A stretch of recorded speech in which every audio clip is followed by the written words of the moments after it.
What really happened with your host, Mike Rivero. You're listening to the Republic Broadcasting Network, where you'll find out what the Fukushima's going on. And aloha, America. Welcome to our show today. It's Thursday, April 12th, 2018. Sure happy it's Thursday. Sure happy it's Thursday. Sure happy it's Thursday. We have got a lot of stuff to talk about today. The phone lines are open, 800-313-9443. Mike is in our control room, twiddling the dials, keeping us out of trouble, ready to answer the phone when you call on in.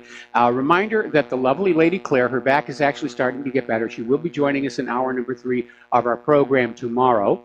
And basically on April 23rd, Dan McGowan will be our guest to talk about, well, all kinds of different topics and subjects. So we'll get into that a little bit later on here.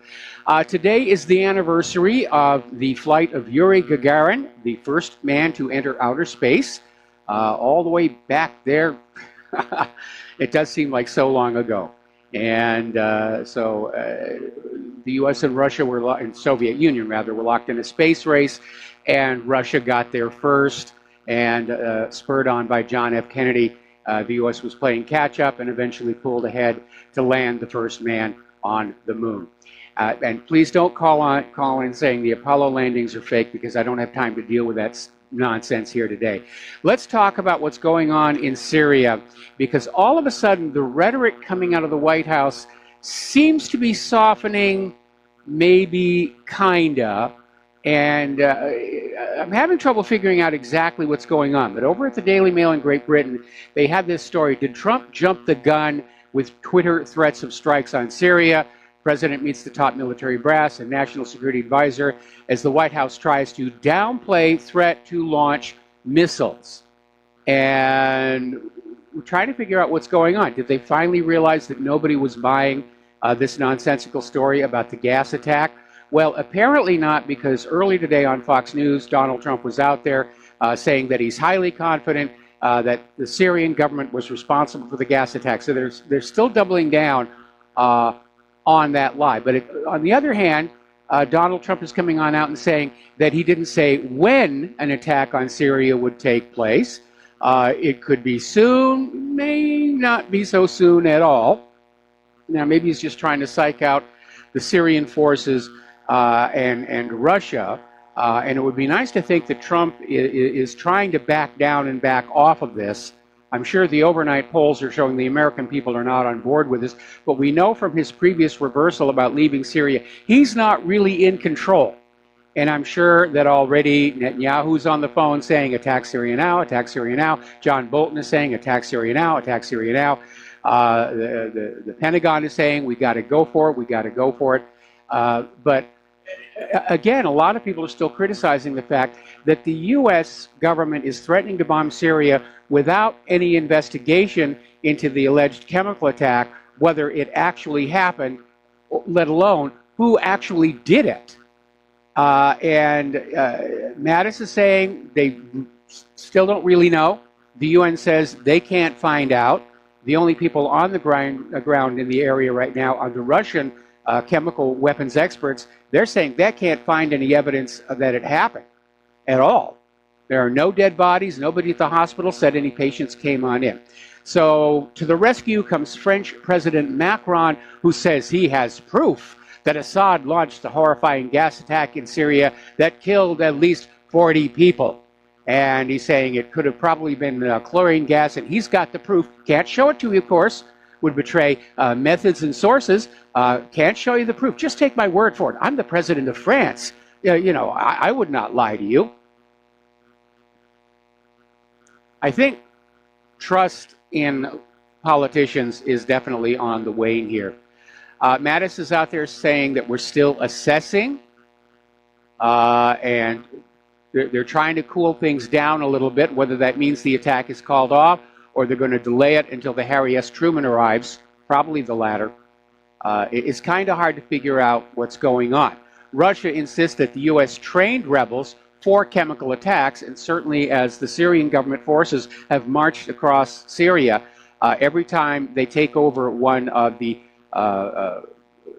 bases for the U.S.-backed rebels, they're finding all these chemical weapons precursors from Western companies, from Saudi Arabia, weapons from Israel. Everybody's in there tinkering around with the country. Now, over at Washington's blog, they have located a video showing school children rehearsing a sarin chemical attack. This is not a drill where they go for gas masks and hide under their desks like the old duck and cover. I mean, these are kids who, on a signal, are just dropping to the ground and writhing around. They're literally rehearsing these kids to fake a sarin chemical attack. And it tells you that, yes, this is all faked. It's all theater to push this. Now, satellite imagery has confirmed that Russia has sailed its ships from the port of Tarsus, a total of 6 ships, including 2 diesel-electric submarines and 2 combat boats. And they seem to have sailed on out, supposedly to conduct military exercises. In all probability, they're being dispersed ahead of a possible U.S. attack. And, of course, they're going into position to be able to interdict any U.S. forces that are coming on in. We're going to do a shout-out to our on-air affiliates who are just now rejoining our network here. Now, Sweden has offered a new idea. They're up there at the UN Security Council with a draft resolution. Basically says the Security Council should establish a new, impartial, independent, and professional investigative body to determine responsibility for the use of chemical weapons in Syria. And it would ask Secretary General Antonio Guterres to submit proposals to the Council within the next 10 days. Now, as you know, the United States and Russia have been going back and forth over 2 competing draft proposals for an investigation. The U.S. proposal is that they will send in a group of investigators who will come to their own conclusions about who was responsible. And the Russian proposal says they're going to send in investigators who will come back to the Security Council to report the facts they found, and the Security Council will determine who might be to blame. And each nation is vetoing the other's resolution. Now, here's where it gets kind of interesting. As you know, Bashar al-Assad has invited the Organization for the Prohibition of Chemical Weapons to go to Duma to carry out an investigation. They've opened up a safe passage corridor. They're guaranteeing their safety. And seems like a really good idea to do. Here's where it gets a little weird. The U.S. government is saying that, yes, the OPCW mission to Duma is nice, but it doesn't matter what they find. It will not affect the U.S. decision on a response to Syria. So you can hear what they're saying here. They're saying even if the Organization for the Prohibition of Chemical Weapons gets to Duma and they find exactly what the Russian chemical weapons experts found, which is nothing, it's not going to change the decision to attack Syria. Now, Ed Schultz is out there saying that sending U.S. missiles into Syria without proof of the government being behind the chemical attack, if it did happen, it is a fool's errand. And yes, it is. It is a crime. It is a naked aggression. It's a sin.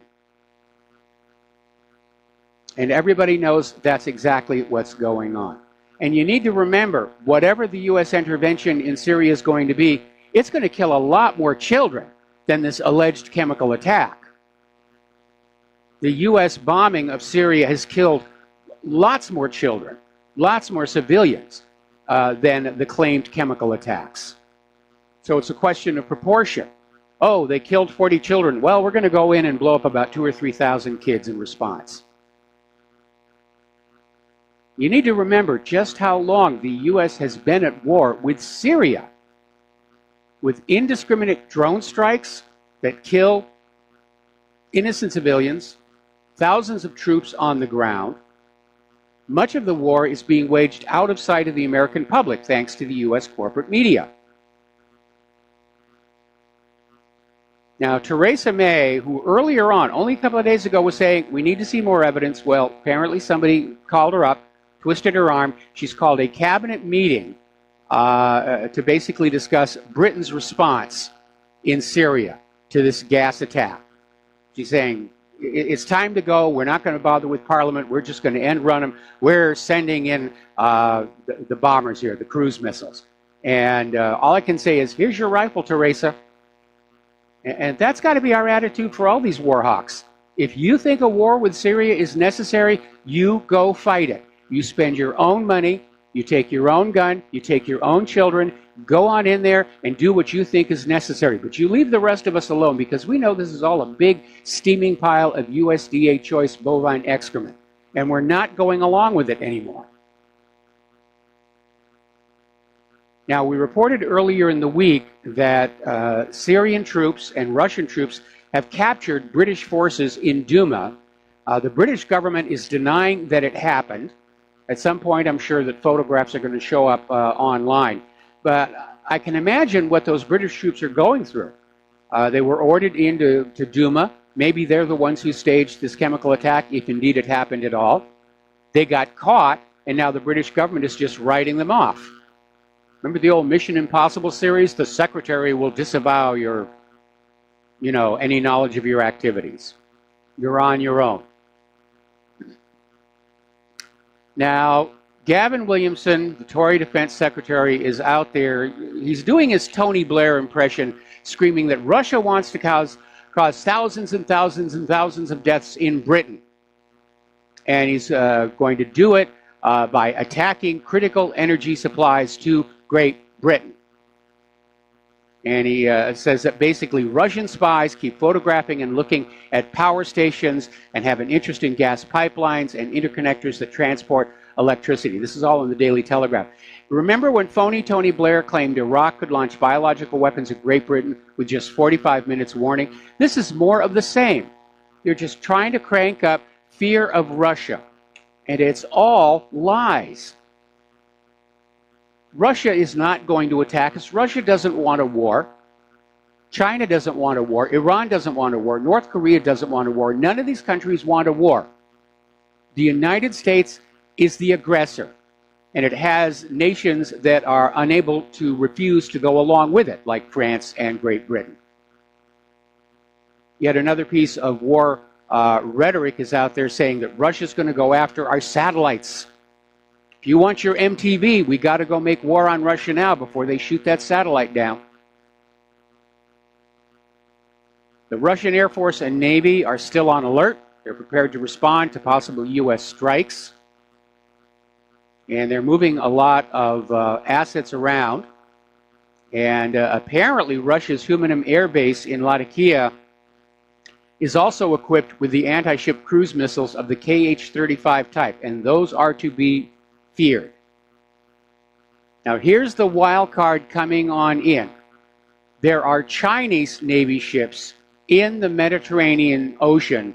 They have received orders to join the Russian Navy in the case of a U.S. attack on Syria. There's the wild card coming on in. And maybe that's the reason why the rhetoric coming out of the White House has softened a little bit. The Warhawks may have said, well, I'm pretty sure we can take on Russia. Now all of a sudden it's Russia and China. And all Chinese warships that are in the Mediterranean are already on the way to the Syrian port at Tartus. So China is getting involved. Chinese troops are already on the ground in Syria to fight thousands of what are called the Uyghur militants, whether in ISIS or the Chinese Al-Qaeda. And if you're like me, you probably didn't even realize there was a Chinese Al-Qaeda. And apparently jihadists launched an attack on the Chinese embassy in Kyrgyzstan in 2016. And Beijing fears they plan on further attacking China's territory and its citizens and assets abroad. Yeah, because that's what the U.S. does. They send in ISIS and Al-Qaeda to cause disruption and confusion. Then if the government fails to collapse, they go on in with a full military invasion, which is what's getting ready to happen here in Syria. Now, I hate to say I told you so, but no, actually, I really do enjoy it. I enjoy pouring salt in the wound here. Apparently, Russia is talking about reopening the old Soviet military base near Havana, Cuba. Now, this base was opened in 1962 in response to the American ballistic missile deployments in Italy and Turkey. And this is what sparked the Cuban Missile Crisis. Most people, they think the Cuban Missile Crisis, the Soviets just put missile in Cuba, Kennedy backed them down, that was the end of the story. No, the Soviet Union put those missiles in Cuba in response to the U.S. putting offensive nuclear-tipped ballistic missiles on the border with Russia, with the Soviet Union. And that's what really led to this. Okay, there we are.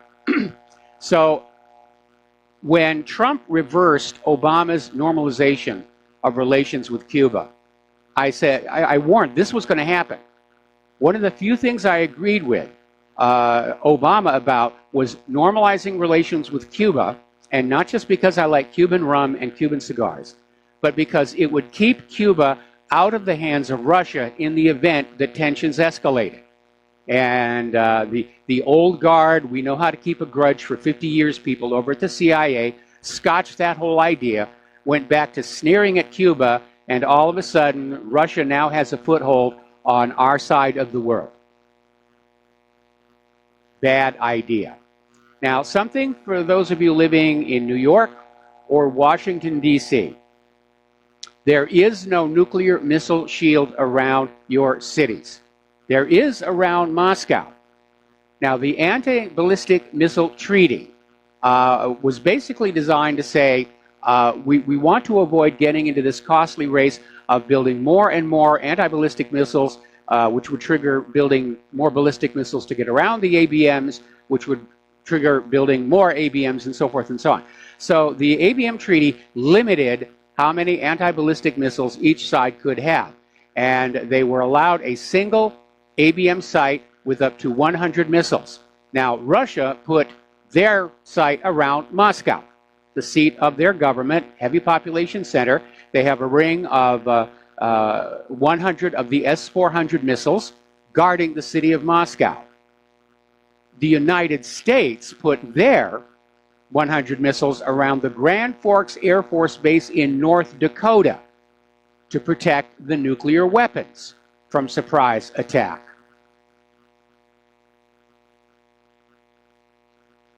So it tells you where the priorities of the government are. Because after all, if war is pending, the leaders of the government aren't going to beat there. The president's going to go off to Mount Weather. Congress is going to go off to the Greenbrier. The Supreme Court judges are going to go down to this resort in North Carolina. And everybody else who's left behind in Washington, D.C., you're on your own. Thank you. Good night. Yet another member of Congress, and this is one of President Trump's biggest supporters, Thomas Massie, Republican of Kentucky, basically took to Twitter to say it doesn't make any sense Assad would use gas, and it never did. It's this ridiculous idea. Assad is winning. Everybody's getting used to that idea. He didn't have a need to use gas, certainly not on a hospital full of children. Very obviously, that target was picked to maximize the emotional and shock value. It's got absolutely no military advantage. And Assad may be many things. He's not stupid. He's winning. He's not going to do the one thing that would allow the U.S. to come on in and re-invade the country, which is what appears to be on the verge of happening. And now, of course, we have the White House saying it doesn't matter if the Organization for the Prohibition of Chemical Weapons doesn't find any evidence the gas attack happened or that Assad was behind it. We know in our heart of hearts that's what happened. We looked into Miss Cleo's crystal ball and we saw it all there, gazing into the Palantir. And yes, Sauron told us it was so, and it must be true. Sarah Palin is out there. Now, I know I've been very rough on Sarah Palin for good reason, but she actually came out and said something I think we pretty much all agree on. Why should we sacrifice even one of our sons or daughters? And she was on the Sirius XM radio with Rebecca Mansour for Breitbart News. And she said, it really makes me nervous that there seems to be some enthusiasm for the U.S. to interject ourselves again in a foreign country's battles when no one has articulated yet what our interest is there. We should have learned our lesson with Iraq and Afghanistan. I look at it as blood, sweat, the toil that has been spent on our end, when you really can't see what the gain is in a lot of respects. We just can't allow ourselves to get back in that mood with Syria. We'll be back after these commercials. Aloha America, welcome back to the show here. We're talking about Sarah Palin, who came on out and said something I actually agree with. There's a historic first right there. But she made a point of saying, we just can't see what the gain is. Well, she's thinking in terms of gain for the nation as a whole and for the American people, and of course there is none. These wars are all fought for very narrow special interest. Oil pipeline right of way, more money into the military-industrial complex, and these kind of gains are intentionally hidden from the American people, specifically because the American people are not willing to sacrifice their sons and daughters for some corporation's bottom line here. All right, we're going to go to the phones here. Dustin in New Jersey, aloha. Welcome to the show. What's on your mind? Hey, Mike, did you hear anything about Erdogan having separate phone calls with Trump and Putin? No, I didn't, but I'd be hardly be surprised. I imagine they're all burning up the phone lines between all these various capitals. Yeah, well, it didn't go so well because nothing was accomplished. So I don't understand what's up with Trump now.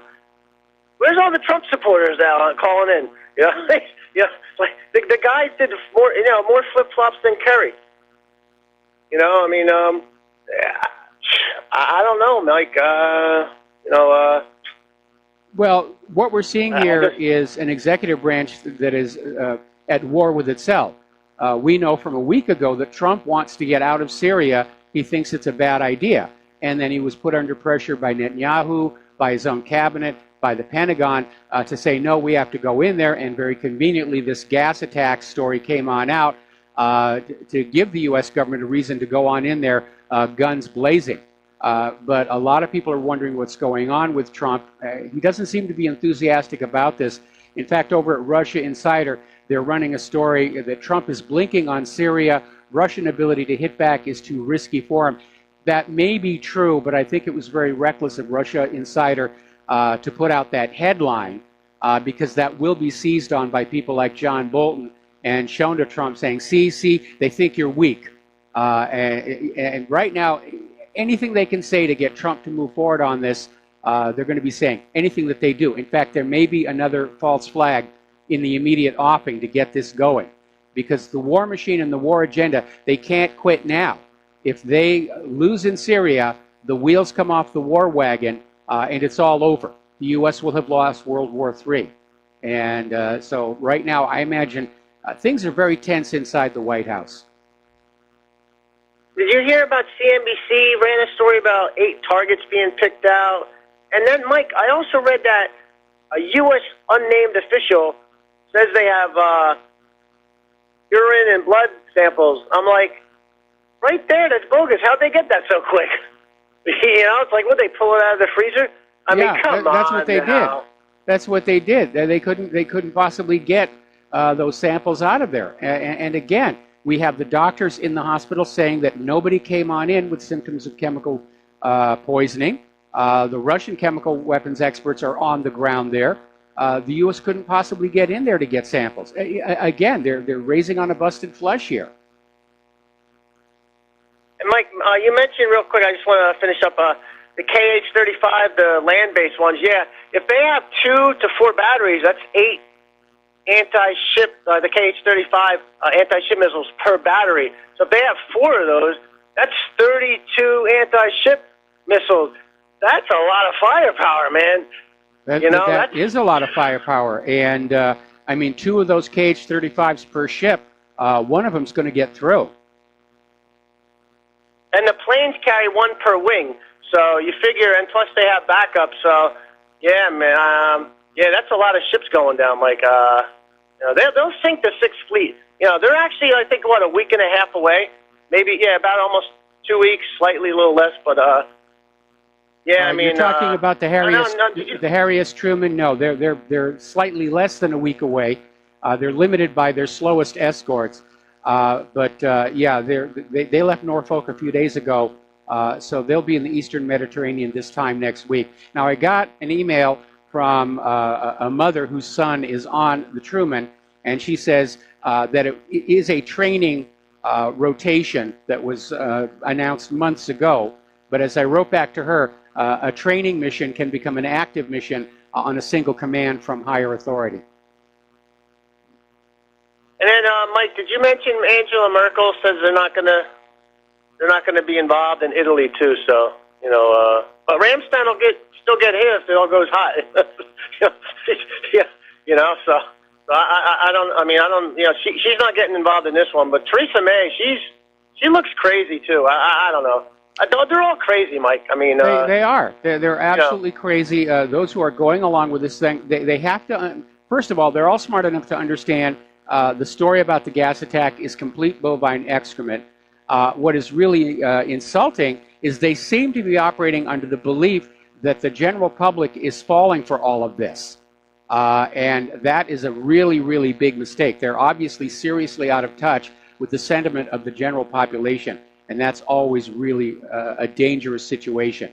Again, Theresa May was trying to be the voice of caution. Somebody got to her. Somebody called up and said, you will do this, and she's going along with it. Anyway, Dustin, I got to let you go. We got to take another break for commercials. We'll be back with another phone call after these few words.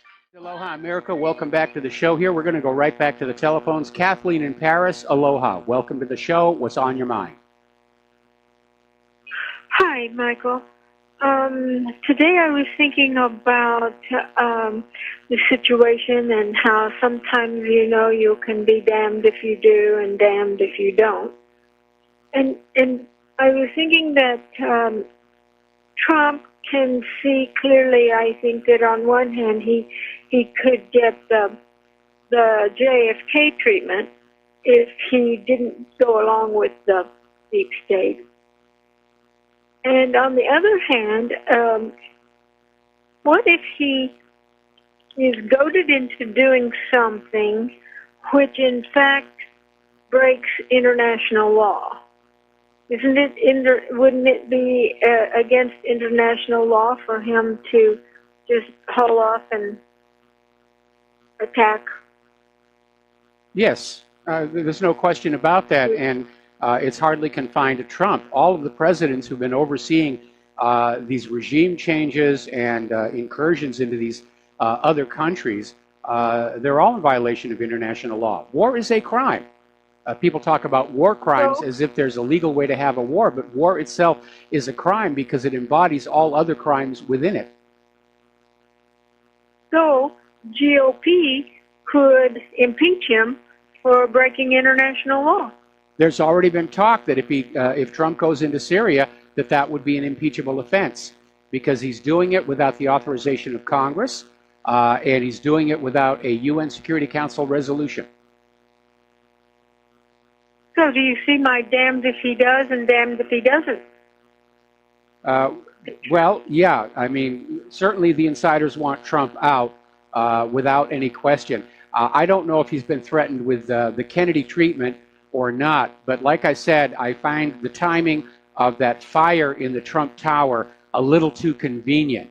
And I think somebody was sending a message saying you get back on board with the war agenda or something really bad going to happen to all, that's a nice building. Be a shame if something happened to it. Yeah. Well, I just hadn't thought about the fact that they could impeach him for doing what he's coerced to do. Yeah, it's a very awkward place, but he wanted the job, and now he's got it.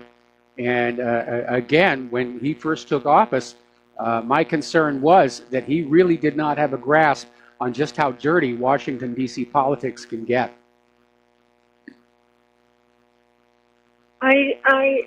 I stand guilty of still hoping that he's, plotting peace with the other world leaders, and this is his ace up his sleeve. Well, unfortunately, I'm not. We're more than a year into his first term in office, maybe his only term in office, and he's a disappointment. Yes, he's working on the immigration issue, but Hillary is still not in jail. He doesn't seem to be doing anything about vaccine safety. He doesn't seem to be doing anything about improving our elections. At the very least, he should be out there lobbying for a nationwide voter ID law. We're still admired in all of these wars and getting ready to start new ones. So yeah, he's a disappointment. And I think the lesson for the American people is it almost really doesn't matter anymore who the president and members of Congress are. They're not in charge. the bureaucracy is, the Pentagon is, the intelligence agencies are, and certainly Israel above all of those.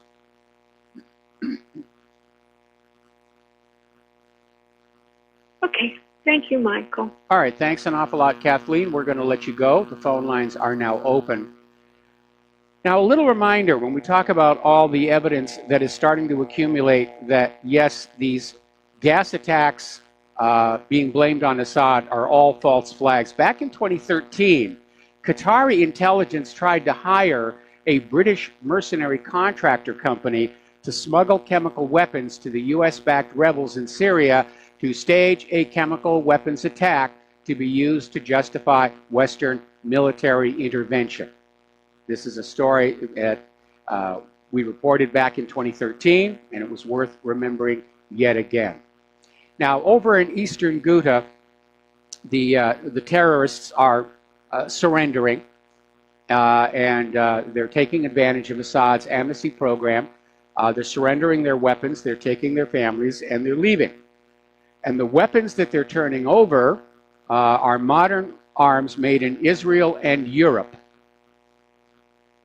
That's who's been supplying weapons and supplies along with the United States of America. This so-called Syrian color revolution was not an organic revolution. It was a regime change from outside, by outside actors. Now, getting on down to Israel, Israel is still trying to repair its public image following the Passover massacre. And of course, they're reminding everybody that it's Holocaust Commemoration Day. Remember the Holocaust. You know, we're the victims here. And the Israeli media is still trying to come on out and say that these Palestinians who were wounded and killed did so amidst a clash with Israeli border forces. But fairness and accuracy in reporting has come on out to remind us all that snipers shooting at unarmed people from 100 meters away isn't a clash. You know, Israel is still out there trying to deal with that video that came on out, where one of the snipers shot a video through his scope showing him shooting a Palestinian who was just standing there doing nothing. And they're all laughing and cheering and clapping about it. They think it's wonderful. Israeli civilians are down there on the hills overlooking the border with their lounge chairs and their coolers. They think it's great fun to see these people get killed. Now, Netanyahu is out there again trying to polish the image of what is described as the world's most moral army. And he says the Israeli snipers are doing holy work, which I assume means shooting holes in innocent Palestinians, but he may have another idea entirely. Yesterday, we reported on how Israeli forces targeted a girls' school with tear gas. Today, they've done it to a boys' school in Nahalin town to the west of Bethlehem. Apparently, the town's deputy mayor, Hani Fanan, said that Israeli forces raided the town, particularly the school area, and surrounded Nahalin Secondary Boys' School. The soldiers fired a barrage of tear gas canisters at the school, causing panic among the students and a number of suffocation cases. Residents attempted to take the children from the school. The soldiers prevented it. They just left the kids in there with all the tear gas. Again, the world's most moral army. And I don't know what Netanyahu's trying to do. Maybe he's trying to provoke a new intifada, which would justify bombing Gaza again. Would certainly distract the Israeli media from his corruption problems. Now let's talk about military readiness, because it's become a serious question in the last few days. Is the United States really ready to take on a military peer? Now, the U.S. looks really butch against these little tiny countries with no real ability to defend themselves, and the U.S. will go on in and bomb them into rubble. Although we're still stuck in Afghanistan, we're still stuck in Iraq, and we certainly have not managed to be very, very successful in Syria after 7 years. We've been talking about the deficiencies in America's modern weapons, like the Littoral class combat ships, the F-22, the F-35, the Zumwalt stealth destroyer, the Gerald R. Ford, and so forth and so on. And we've also been talking about, are there really enough qualified people entering the military? And we know that the Navy and the Army have been forced to lower their requirements for enlistment just to fill ranks. And they're taking in people with mental health issues. They're taking in people who are seriously overweight and out of shape. And now it turns out that apparently there is a major shortage of fighter pilots in the Air Force, Navy, and Marine Corps of about 25%. That means 1 out of every 4 cockpits is effectively empty. 1 out of every 4 billets, actually. I'm sure they're sharing airplanes. And this is a serious problem because it takes about 5 years of training at a cost of anywhere from $3 to $11 million to make a qualified fighter pilot.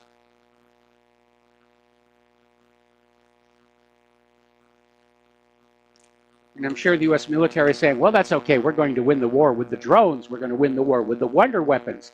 That was the Nazis' strategic failure. Toward the end of World War II, when they were losing the conventional war, instead of reinforcing their troops and resupplying them, the money was all diverted to the V-1 buzz bomb, world's first cruise missile, the V-2 ballistic missile, the world's first ballistic missile, the first human object to leave the Earth's atmosphere. And they were amazing to see in action, unless you were on the receiving end, but they couldn't be produced in enough volume to actually materially change the outcome of the war. Now, as you know, on the Gerald R. Ford, one of the issues that it is dealing with is the electromagnetic catapult system. And it was decided to go with this electromagnetic system in order to save the room normally taken up by the much larger steam catapult system, which tends to hang below the flight deck down into the hangar deck. And it really takes up a lot of room, so they went with this electromagnetic railgun, and it's developed problems. Apparently, that initial pulse is so great, it's actually cracking the tow bar, the tow hook, and the landing gear on the Navy aircraft. The Gerald R. Ford is now out at sea trials, and they basically ran 4 days of continuous ops, simulating an ongoing major naval battle. And they discovered those electromagnetic catapults break down very, very quickly. They're not reliable. They're not dependable. China has announced they've achieved a breakthrough on their electromagnetic launch system for the aircraft carrier. And basically they're saying they've made it so efficient, it doesn't even require a nuclear-powered aircraft carrier to operate. A conventionally powered petroleum-fueled aircraft carrier can operate this system. And apparently it works on DC, whereas other systems have been working on AC. And they're saying it works really, really well. Now, the U.S. has been in negotiations with India to transfer technology to allow India to build a nuclear aircraft carrier, the INS Vishal. Russia has come on down and just offered to sell them a complete nuclear-powered aircraft carrier known as the Storm, or Project 23000E. Russia is building aircraft carriers for export. I think India will probably go that direction, especially looking at how the latest U.S. technology for aircraft carriers isn't working out so well on the Gerald R. Ford. And yet more troubles for the much beleaguered F-35. The Pentagon has halted all deliveries on the F-35 from the manufacturer Lockheed Martin. Apparently, it turns out there's been another manufacturing defect discovered that was not dealt with at the time it was discovered. And it's now basically it's out on 200 of the jets spread all around the world. Excuse me. And it turns out it has to do with anti-corrosion protection that was not properly applied on some of the aluminum, and it is near a source of heat, energy, and chemicals that are leading to corrosion, and corrosion of a particular structural element could lead to catastrophic failure.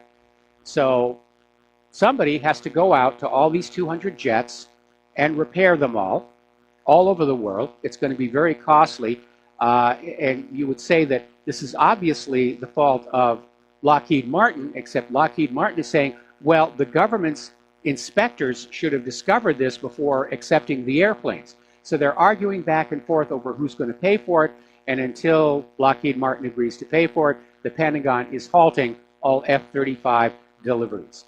Now, right now, these F-35s are costing anywhere between $90 and $122 million per aircraft based on the particular configuration, Air Force, Navy, Marines. And they're promising that once they go into regular production, economies of scale will kick in, and they'll all be just under $100 million per aircraft. That's a bargain, such a bargain, really, $100 million per aircraft. It sort of reminds me of Eisenhower's Cross of Iron speech, where he says, what is the cost of one battleship? And he says, it's all these schools, it's all these hospitals, it's all these power stations that could be built with the same money. So just look around your community right now and just imagine what $100 million injected into your local economy might do. Certainly it's going to fix the roads, going to fix the infrastructure, going to stimulate new businesses, stimulate new jobs.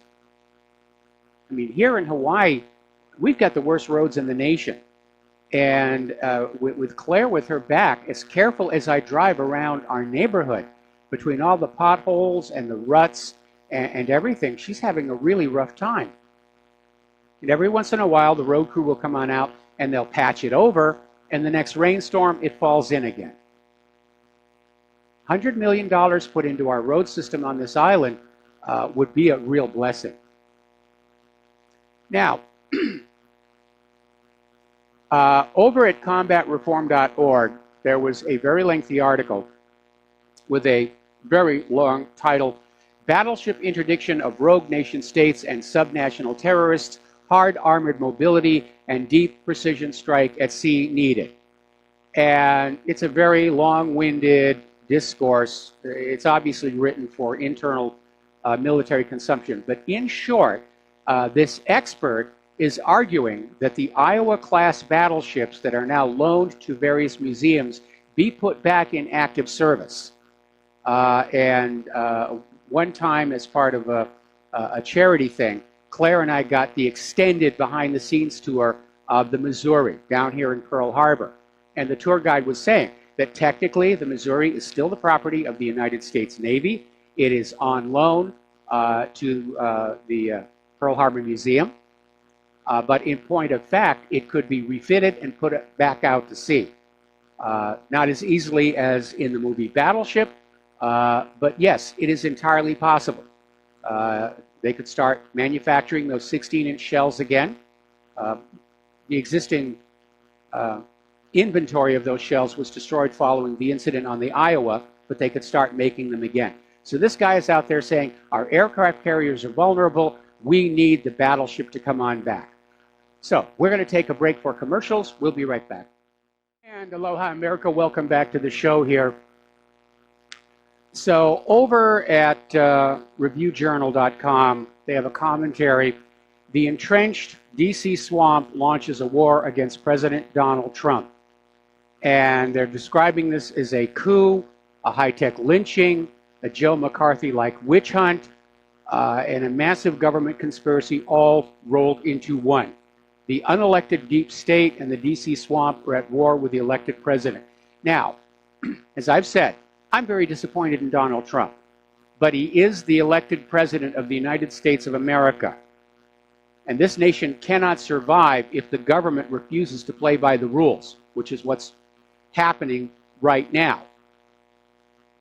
They've gone after Trump with that bogus Russian dossier, the illegal FISA wiretaps. They've tried to basically claim Trump was colluding with Russia. And by the way, there is no crime of collusion in U.S. law. Trump needs to put on the presidential brass knuckles. And not just for that, because during the commercial break, Claire was asking me, what do you think is going on? And I said, I don't know. There's all these mixed signals coming out of the administration. And I think there are factions. There is still a very powerful pro-war faction that wants to go on in and smash Syria. to maintain the illusion of America's invincibility. And then there seems to be a faction that realizes that if we go up against Russia and China, we're biting off more than we could ever possibly chew. And they're duking it out behind the scenes. And obviously, I want the anti-war faction to win. But at this point, despite Trump softening his rhetoric, he's not in control. I don't think he's really in control. And he could be. All he's got to do is stand up and say, I am the president, by golly. And I'm the boss. And if you don't like it, you're fired. Now, getting on to the economic news, Rand Paul has introduced a bill to balance the federal budget in 5 years. Not only will this never get through Congress, that loves to deficit spend like crazy, it would be impossible to balance the budget in 5 years unless all these wars were ended, all these foreign military bases were closed, all of these military people were brought back and put into the labor force, and the money invested in rebuilding our manufacturing and a healthy, organic, GMO-free agricultural sector. And that's not going to happen for reasons that Eisenhower made clear in his farewell address. Everybody's looking out for their own pocket. The intelligence agencies want war, means bigger budgets. The Pentagon wants war, means bigger budgets. Everybody's out there just grabbing more money, more power, and authority, and nobody's thinking about the welfare of the nation as a whole. That's supposed to be Trump's job, and he's not doing it. We'll be right back after station identification. Aloha, America. Welcome back to our show, hour number 2. The phone lines are open, 800-313-9443. We're talking about the economic news here and the erosion of the U.S. dollar's preeminence in the global economy. It continues apace. Russia and China are gradually ditching the U.S. dollar in favor of their domestic currencies as trade booms. Now, you need to understand that much of the prosperity of the United States following World War II was based on just two different aspects. One was the fact that the United States was the only industrialized nation that still had its industrial base intact. All the other industrialized nations had had their factories and factory machines bombed into rubble, and it took years for them to rebuild. And during that period of time, they had to come to the United States to buy machine tools, ball bearings, milling machines, all that kind of stuff, along with domestic consumer level products. And it was a boom time. The other aspect of it, and people need to pay attention to this, was that Roosevelt's deal with Churchill to bring the United States into the war against Germany on the side of Great Britain was that Great Britain would surrender the pound sterling's role as the global currency and allow the U.S. dollar to take over. And Churchill stalled and stalled and stalled until it became very obvious he was not going to be able to save Great Britain from Germany without the assistance of the United States. So finally he capitulated. The U.S. went on in. Hitler was defeated. And following the war, all of the world's major economic powers met at this luxury resort in New Hampshire called Bretton Woods. And they hammered out the Bretton Woods Agreement. And that agreement made the U.S. dollar the global currency. Everybody would accept it. And at that point, it was tied to gold at $32 per ounce, which is why everyone used to say, the U.S. dollar is good as gold. And so everybody was using it, and things were really well until the French decided they wanted to cash in all of their accumulated paper notes for gold. And it turned out that the Federal Reserve, which is not really under the control of the U.S. government, had been overprinting those paper dollars. And there wasn't enough gold to cover it all, and Nixon had to end gold convertibility. It was called the Nixon shock. And following that, in order to keep up foreign demand for U.S. dollars, they came up with the petrodollar deal.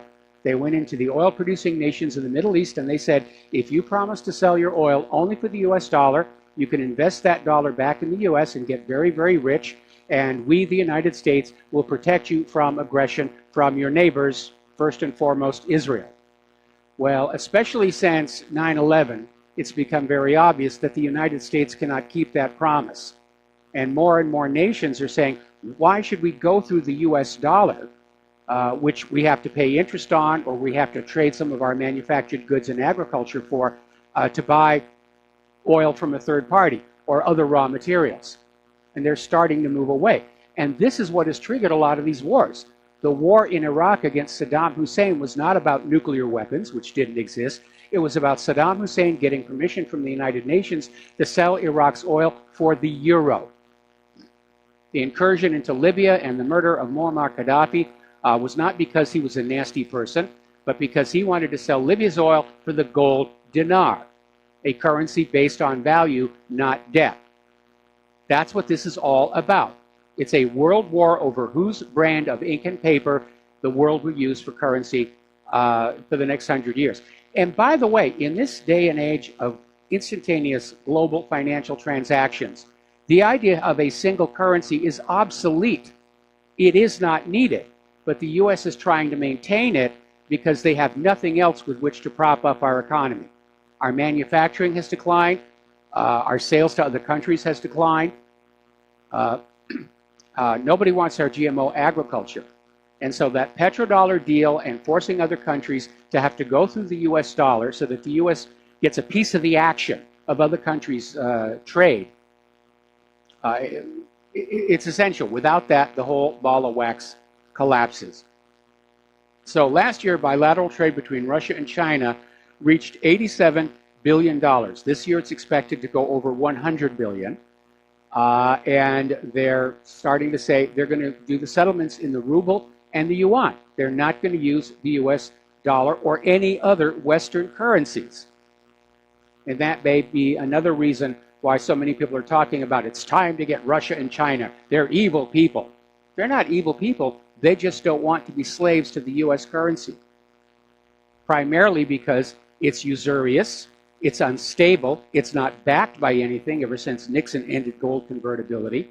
In fact, the only thing that backs up the US paper dollar is your future slave labor. That's it. Because every time the US government needs more money, they'll issue a treasury bond. They'll send it over to the Federal Reserve. The Federal Reserve will issue new money and send it back to the US government. Most of it's in a computer. Some of it will be turned into actual ink and paper and coinage by the US Treasury, by the US Mint rather. And those treasury bonds are redeemed by future taxes. Your slave labor, meaning the government will take away money from you and give you absolutely nothing in return for it. And if that doesn't meet the definition of slavery, I don't know what will. We're going to do a shout out now to our honor affiliates who are just now rejoining the network. Pardon me. Tucker Carlson, doing a lot of good TV, did that absolutely amazing story on Syria. He's getting a lot of flack for it from the Warhawks. And apparently he did another show just last night where he was talking about student loan debt with Professor Brian Kaplan and basically saying that this student loan crisis is crushing an entire generation. We're having these kids, scholarships are disappearing, and to go to prices of college have soared way out of line with the rate of inflation. And so to go to college, these students are being encouraged to take out these student loans for $50,000, $60,000, $100,000, and they're assured that after they graduate, they're going to find a high-paying job and they'll pay those loans off just like that. And it's not happening. We're creating a generation of college graduates who will spend their lives as debt slaves, which is exactly what the bankers want. Now, out in California and demonstrating that there apparently is no constitutional requirement that politicians have a brain. They're facing a $1 trillion unfunded pension liability, and the California legislature is focusing on foam plastic and disposable plastic straws. They want to ban plastic bags, packing foam, and disposable plastic straws. That's their idea of a solution. It's not going to work. I mean, these are all liberal things. Oh, protect the environment. We've got to, protect the landfills and everything. And I agree with recycling. and I'm a big fan of the new stainless steel reusable straws as long as they're properly milled. There was a big embarrassment with one of the franchise shops. I'm not going to name who they are because they did fix the issue. But they came out with stainless steel reusable straws. The edges, the ends were still raw, and kids were literally cutting the inside of their mouth with them. But yeah, let's recycle. Let's not do that. But it's not going to fix the $1 trillion unfunded pension liability, because the unfunded pension liability was caused, first of all, by the decline in employment and the decline in pension payments that are coming on in. They're running it the same way as Social Security. The money being paid in today is used to pay out for pension requirements rather than being properly invested and grown over time. And the other issue, of course, is that, like so many other pensions, they invested in the mortgage-backed security fraud on Wall Street back in 2008, and they got hammered. And nobody has the courage to stand up and say, the money junkies made this mess. They should pay for it. Not the pensioners, not the ordinary taxpayers. The money junkies made this mess. Why aren't they paying for it? Why is it that every time the money junkies get caught in another fraud, or they wreck another company, or they're on the verge of collapse, there's another taxpayer-funded bailout and nobody goes to jail for the criminality? Something that you all should be thinking about here. Now, back to the Nord Stream 2 gas pipeline. Finland has given the green light for the pipeline to proceed through their territory. So this project is moving forward, and of course, American pipeline owners don't like it. It's going to bypass Russia and Ukraine. So Poroshenko doesn't like it because he can no longer extort Europe by threatening to shut off their share of the oil and gas coming through that pipeline. Those pipelines are very strategic assets. It's easy to think of them just as it's a pipeline. But where they go and who they serve and who gets the money for the use of the pipeline, those are very strategic concerns. All right, we're going to take a phone call. Kevin in West Virginia. Aloha. Welcome to the show. What's on your mind? Hey, Mr. Mike. I hope you're having a great and wonderful day. I have a little concern. Well, I'm confused about Bolton, the guy that Trump pointed. I know he's a war hawk. I know he's a neocon, and I know he's the progenitor of the Iraq War. My question is, I hear Roger Stone talking him up and saying that he just did what his bosses told him to do whenever he was under the Bush's administration. My question is, can we trust this guy with his past? Or is Roger Stone right? He's just was following what his bosses told him to do, talking about the Bushes. Well, it's a little bit of both, because when Bolton was working under the Bushes were war hawks. As to whether he is doing what Donald Trump is telling him to do, I'm less inclined to think that's the case. And again, this goes back to Donald Trump saying that he wanted to get out of Syria, wanted to start bringing the troops home, and immediately there's this reversal. And apparently it was very contentious. And even the White House spokesperson said that Trump was not happy about this, but it basically revealed he's not calling the shots. And I really do think it was a mistake to put John Bolton back in there, because the deep state, the bureaucracy, the unelected portion of our government, they're putting together a war machine and a war cabinet to surround Donald Trump and make sure that he goes the direction they want him to go. And that's one of the reasons why we're getting all these mixed signals out of the White House. I'm seeing a major faction fight going on in there between those who just want to go on ahead and smash Syria to prove America's invincible might, the threat of nuclear war be gosh darn, and the other cooler heads who are saying, we really do need to rethink, can we take on Russia and China together and have a positive outcome, which I don't think it's possible, even if it goes nuclear. No, I totally agree with you. There's no way we can fight China and Russia together. I mean, neither one by themselves. I mean, look at our weapons. My other question is, everybody knows that this thing in Syria is a false flag. Why can't Donald Trump be on board and see for himself that this is a false flag too? And then under Article 2 of the Constitution, why can't Trump, take it gives him the executive power to fire all these people. Why don't he just clean house, and who cares about the optics at this point? I would like to see that happen. Trump's biggest mistake coming into the White House was being magnanimous in defeat and keeping all these Obama holdovers in the mistaken impression that because he was now the boss, they would be loyal to him. And that's how it works in the world of business. That's not how it works in Washington, D.C. Unfortunately, more than a year into his first term in office, the damage has been done, and he's being surrounded. And like I said, I think that fire in Trump Tower was a warning to Donald Trump that he'd better toe the line or bad things will happen to his real estate empire and possibly his family. Isn't that racketeering? Yes, it is. Him like that? Yeah, but our entire government is acting like the mafia right now. Totally agree. Well, that's all I have for you. I just hope Trump would take the power that the Constitution gives him under Article 2 and get rid of these people. Fire everyone and have them reapply is my advice. And I don't know if it's good advice or bad advice, but if I was him, that's what I would do. Well, I think it's very good advice, but again, were he to try and do that, he's in all probability going to get the Kennedy treatment. But if he does do that, if he fires everybody and starts to rehire, I'm still holding out for head of NASA. I agree with you. Oh, and don't forget, NASA means to deceive. Well, we used to say, those of us who worked there, we used to say, never a straight answer, which was certainly the case during the Viking Life Sciences program.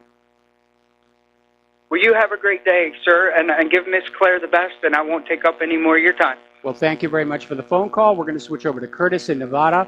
Aloha, Curtis. Welcome to the show. What's on your mind? Yeah, hi, Mike. First of all, I agree with your caller, Catherine, that if Trump actually does something, he could be charged with that, and he might be, and that's probably one reason why he's holding back. With your last caller, he asked, why doesn't Trump just fire everybody that he knows is deep state? You know, when they went after his lawyer, I think that's what they thought he would react by firing Mueller, and that would give them the chance to go after him for obstruction or at least another 2 years of investigation. So, you know, if he tries to fire people or he comes out and says the deep state they're working against me, they're coming up with all these things that they expect me to go along, and if I don't, I'm going to come up here and declare these people are undermining me. He's basically admitting to a civil war is going on right now. See what I mean? Yeah, I hear what you're saying. Again, governments like to present a unified face to the public to reassure the public things are running smoothly. But at this point, they're failing on that. People are looking closely at what's going on in the government, and they're seeing all these different competing agendas fighting with each other. I don't think Trump is going to fire Mueller, and I would advise against it, not because of any concerns about impeachment for obstruction of justice, but Mueller has turned into a joke and an embarrassment. And the longer he thrashes around going after porn stars and stuff like that, the worse it makes him and the entire Department of Justice look.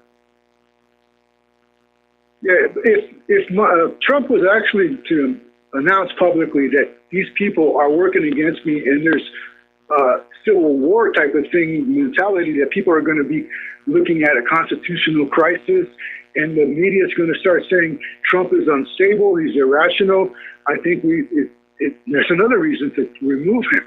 See, so really, to me, he's fighting like a tap dance. And he got the reaction he wanted, I think, when he made that announcement. And if you read Trump, that tweet that he made about the smart rockets, okay, that sounds pretty alarming, and I was alarmed. But when I went into his tweet thing, he did about almost a dozen tweets that same night. He did about 3 or 4 tweets regarding Syria, and the pattern that I saw, that an hour later was another tweet on Syria, and it was like a carrot approach after the stick approach. He did that with North Korea. He did it to the Rocket Man. Now they're BFFs. See what I mean? So I see that's his way of dealing with this. Now he's starting to back off on this talk, and now maybe it's going to get down to an investigation thing. He's basically kind of like, okay, you know, it looked like it was going to be something, but every day that goes by, it's going to diminish that chance of it being something big. Okay, well, and that's first what of I'm all, hoping for. let me back on up. I don't think Trump and Kim Jong-un are BFFs. I don't think they're even close. And you're right that one of Trump's negotiating issues is to go way overboard, then pull back to what is acceptable to everybody. But in this particular case, the issue with Syria is a little more complex. He's going to be advised that he has to do something. And certainly the last thing that anybody in Washington, D.C. wants is an open, honest investigation of what actually did happen in Duma, because at this point, it's not even certain that any kind of an attack took place at all with chemical weapons, let alone that Assad had anything to do with it. And you heard the story that we came out with earlier in the day. The White House is already saying it doesn't matter what the OPCW finds or doesn't find, it's not going to have any impact on the decision of what to do about Syria. Yeah, the White House is saying that, but until I hear Trump say that, I'm not going to believe that's what's going to happen. And I'm hoping I'm right. I mean, once again, they're putting it out there, and he has to respond to it like he's on board, but not really. See, they're doing the narrative, and he's just trying to kind of like diffuse what they're trying to push him to do. And that's what I'm hoping to see, that we're looking at. All right, well, maybe. I hope you're right. And we're going to let you go here. We got to take a break for commercials, and we'll be back with another phone call. Aloha, America. Welcome back to the show. We're going to go back to the phones to Ross in North Carolina. Aloha. Welcome to the show. What's on your mind? Hey, what's up here, Mike? Oh, it's Mark. Not Ron. Sorry. Yeah, I just was thinking about going on here with Syria. I really don't think Trump knows what he's doing. I think he's out of his league.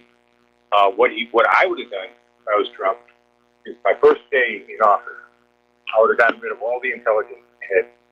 Comey, what's the other guy's name? The guy from the CIA. Ray McGovern. The other really. No, not Ray. I would have had a guy like McGovern working for me, but I would have gotten rid of the other two. You mean Mike Pompeo? Mike. Well, I wouldn't have a guy like Pompeo. The guy who was the head of the CIA under Obama. John Brennan. I would have gotten rid of him, John Brennan, and the other guy, Clapper. I would have gotten rid of Clapper. And then I would have ordered troops. I mean, when I say troops, I mean troops. I'm not talking about federal police, soldiers that I felt were loyal, and I would have ordered them to raid the FBI, CIA, all those headquarters, Justice Department, the IRS, maybe more of these alphabet agencies, seize every computer, every file they had. Then I'd start hunting down the dangerous deep staters that I thought might be a threat, and start prosecuting them. Well, there's one flaw in that theory. My own security. There's one flaw in that theory. Again, ignoring the risk that Trump would get the Kennedy treatment, is the fact that people at the top of the deep state, they have lines of communication that are outside official channels. Think about Hillary Clinton and her private email server and how long she ran that and nobody knew about it. So Trump could send the troops into the official offices of the Department of Justice, FBI, CIA, and so forth. They're not going to find anything incriminating because the people who are at the top of those organizations, they have other means of communication that are specifically outside. Yeah, but I would go further than that. I would have fired all of the heads of those agencies and even at the top, the people I couldn't fire because of civil service law. I transferred them, like let's say FBI agents. I put a whole mess of FBI agents working along the oldest part of the Canadian border in Alaska, and places where they have to go to work using a dog sled or a snowmobile, and say, okay, you want to stay in the FBI? This is where you're going to work. I'd just do something like that with the CIA. I'd assign them to the basement of Langley, Virginia, putting files, moving files around. And then I would put people I know are loyal to me, loyal to this country, especially, and I put them in place. This way, he could have avoided the possibility, like you said, getting the Kennedy treatment. That's what JFK should have done too. When JFK when Operation Northwood was presented to JFK, he should have not only threw him out of the office, He should have said, no, hold, stay right here. These were, he should have called the military police, and, and the Secret Service. And said, I want these people arrested, period. I don't recall. I don't recall that Operation Northwoods went all the way to Kennedy. I think it was nixed by the chairman of the Joint Chiefs. But remember what happened when John F. Kennedy did try and break up the Central Intelligence Agency. He signed an executive order that transferred control of covert paramilitary operations from the CIA to the Pentagon. And it was never carried out because the bureaucracy always protects itself. Well, that's what I'm saying. He didn't go far enough.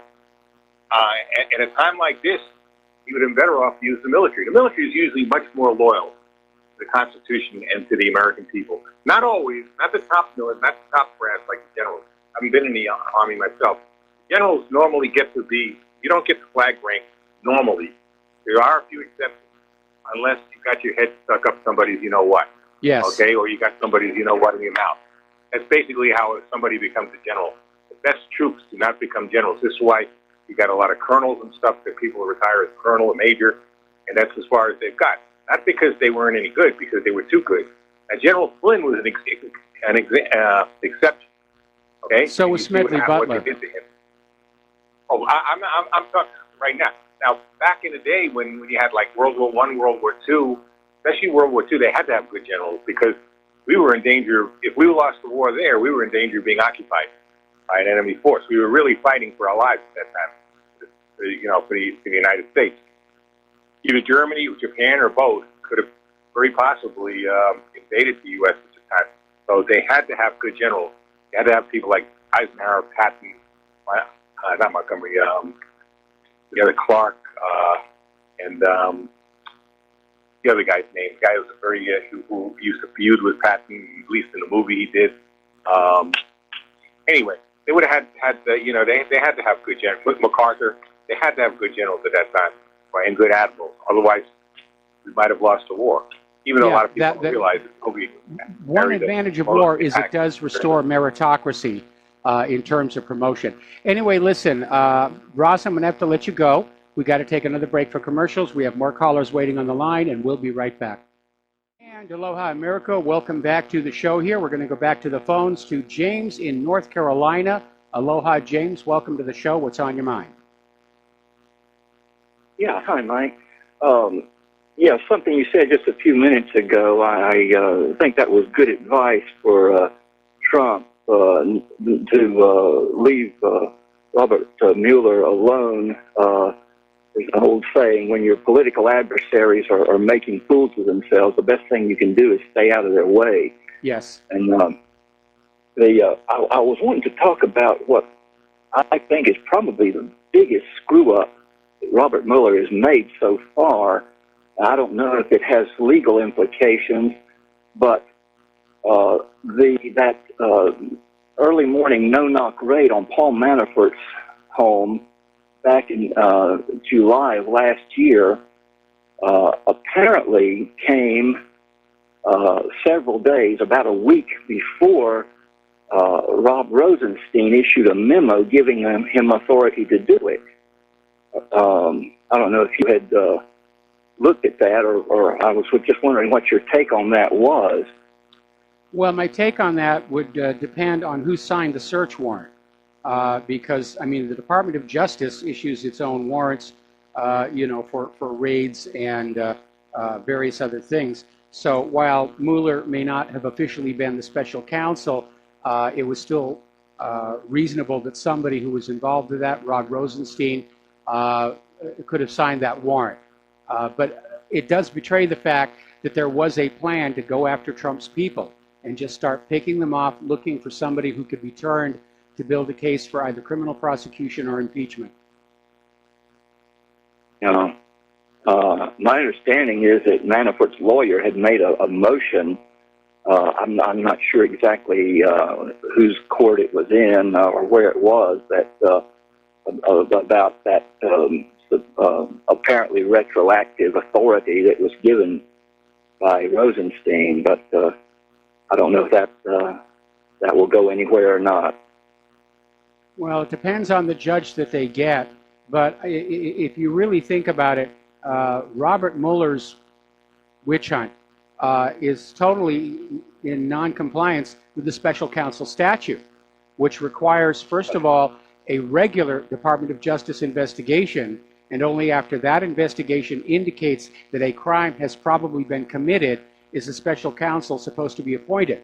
And that special counsel is only supposed to investigate that one specific crime. In the case of Rod Rosenstein, he simply came on into Mueller and said, "You're a special counsel, find something on Donald Trump." Yeah, that's what he did. Well, thanks a lot. All right, thank you very much. We're going to switch over to Eric in Tennessee. Aloha, Eric. Welcome to the show. What's on your mind? Aloha, Michael. I wanted to talk about Federal Reserve notes. I noticed that there hasn't been one issued, at least from what I've seen, after 2013. And I wonder if that has anything to do with the original charter of the Federal Reserve was good for 100 years. Well, unfortunately, back, I think it was in the 1930s, Congress amended the charter to make it open-ended. And I know when the 100 years came and went, everybody was saying the Fed is going to shut down, the Fed is going to shut down. And I was saying, no, Congress sold out. They made the charter open-ended. There's no expiration date on the Federal Reserve. Now, the reason you may not be seeing more recent Federal Reserve notes is, again, more and more commerce is moving over to the electronic paradigm, and they may not feel that there needs to be a lot of new notes being made. I forget what the lifespan of one of these cotton linen notes actually is. It's quite a number of years, though. Yeah. Well, I think the cryptos are the way to go for the future. You know, I'm the Bitcoin guy, so unfortunately you can't play with that over there right now. No, I can't. Can you play with that offshore? You can't. Okay. I wish I could help you with that, but well, you're right. I've got two. Try to get you some. Yeah. Yeah. I've got a 2009 and two 2013s, and that's all I've got in here. Of course, we're out here on the boonies, out in the middle of the ocean. The new bills may be slow getting out here. What can I tell you? Well, I just had some tree cutting done today, so I needed some Federal Reserve notes. So I went to the credit union, and I got, several hundred of them. And none of them were past 2013. So I just wonder if there's some validity to that. And they printed up a bunch ahead, knowing that their whole system's going to collapse. That was my thought process. I have no idea, but I think probably I'm sure that newer notes are being printed up, but probably just not as many because, again, they're trying to push toward the cashless society.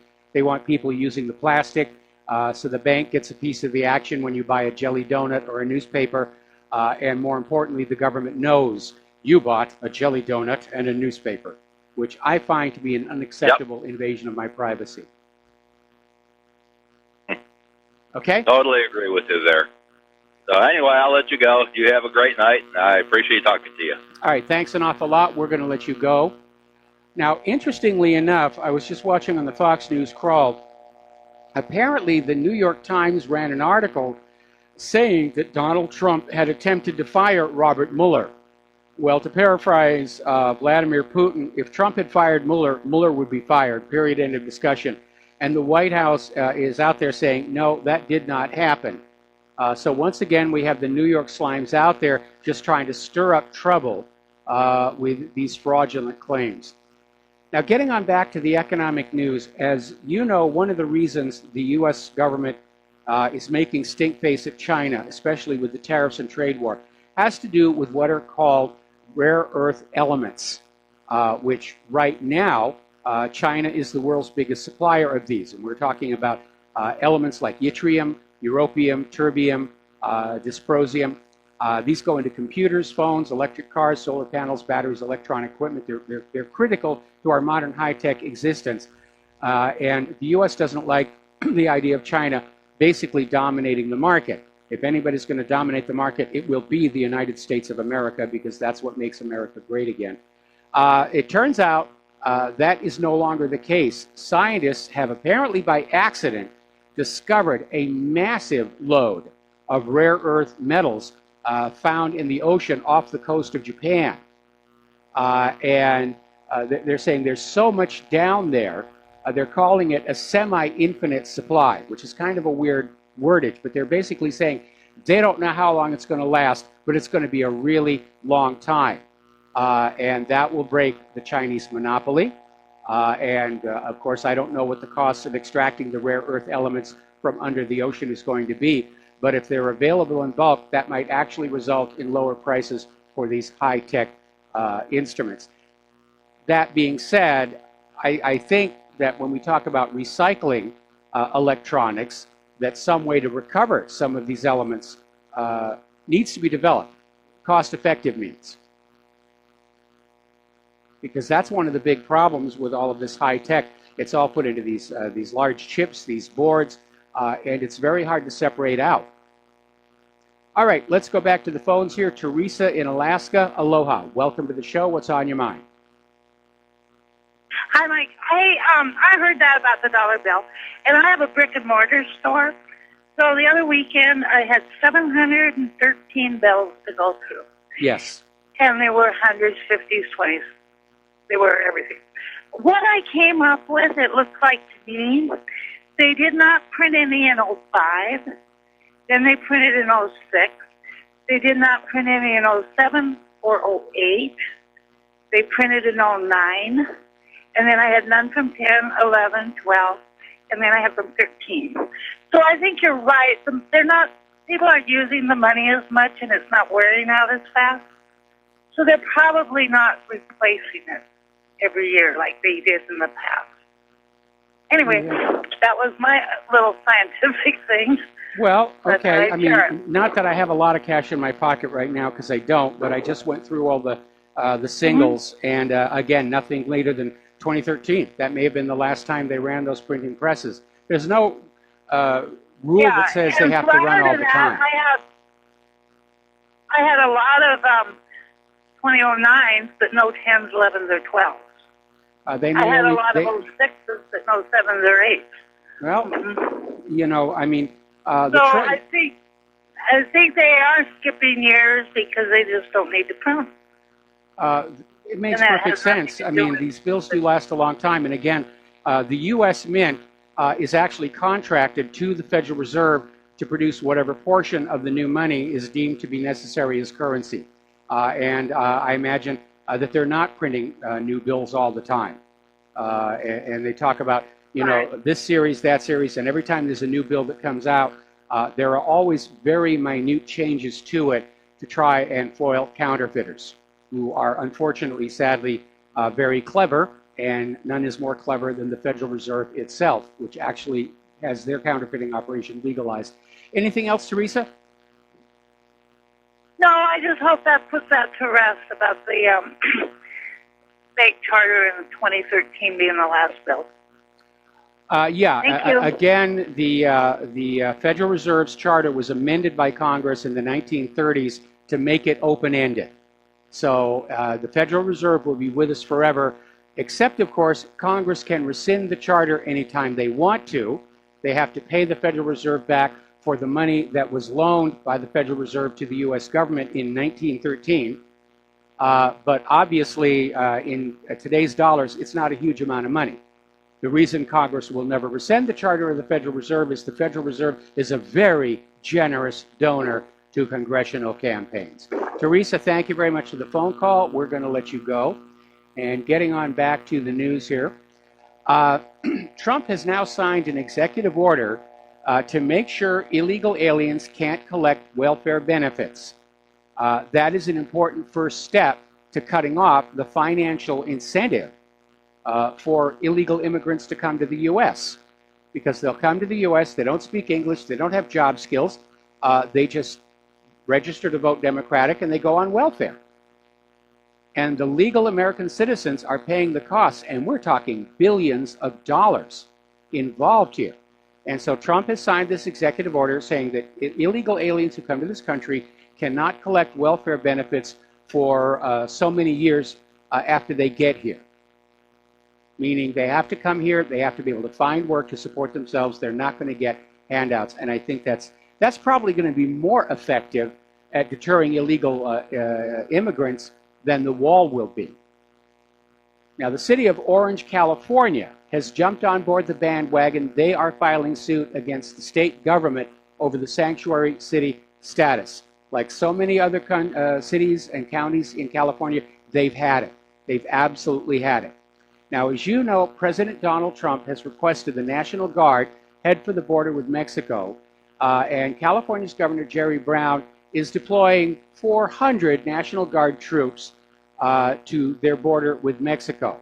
Now, if you look at how long that border is, on a map of the United States, it's certainly not as long as the border involving Texas, but it's still a lot of territory, and it's questionable how effective 400 National Guard troops are going to be guarding that border, especially when you realize that only a third of them will be on the border at any one time.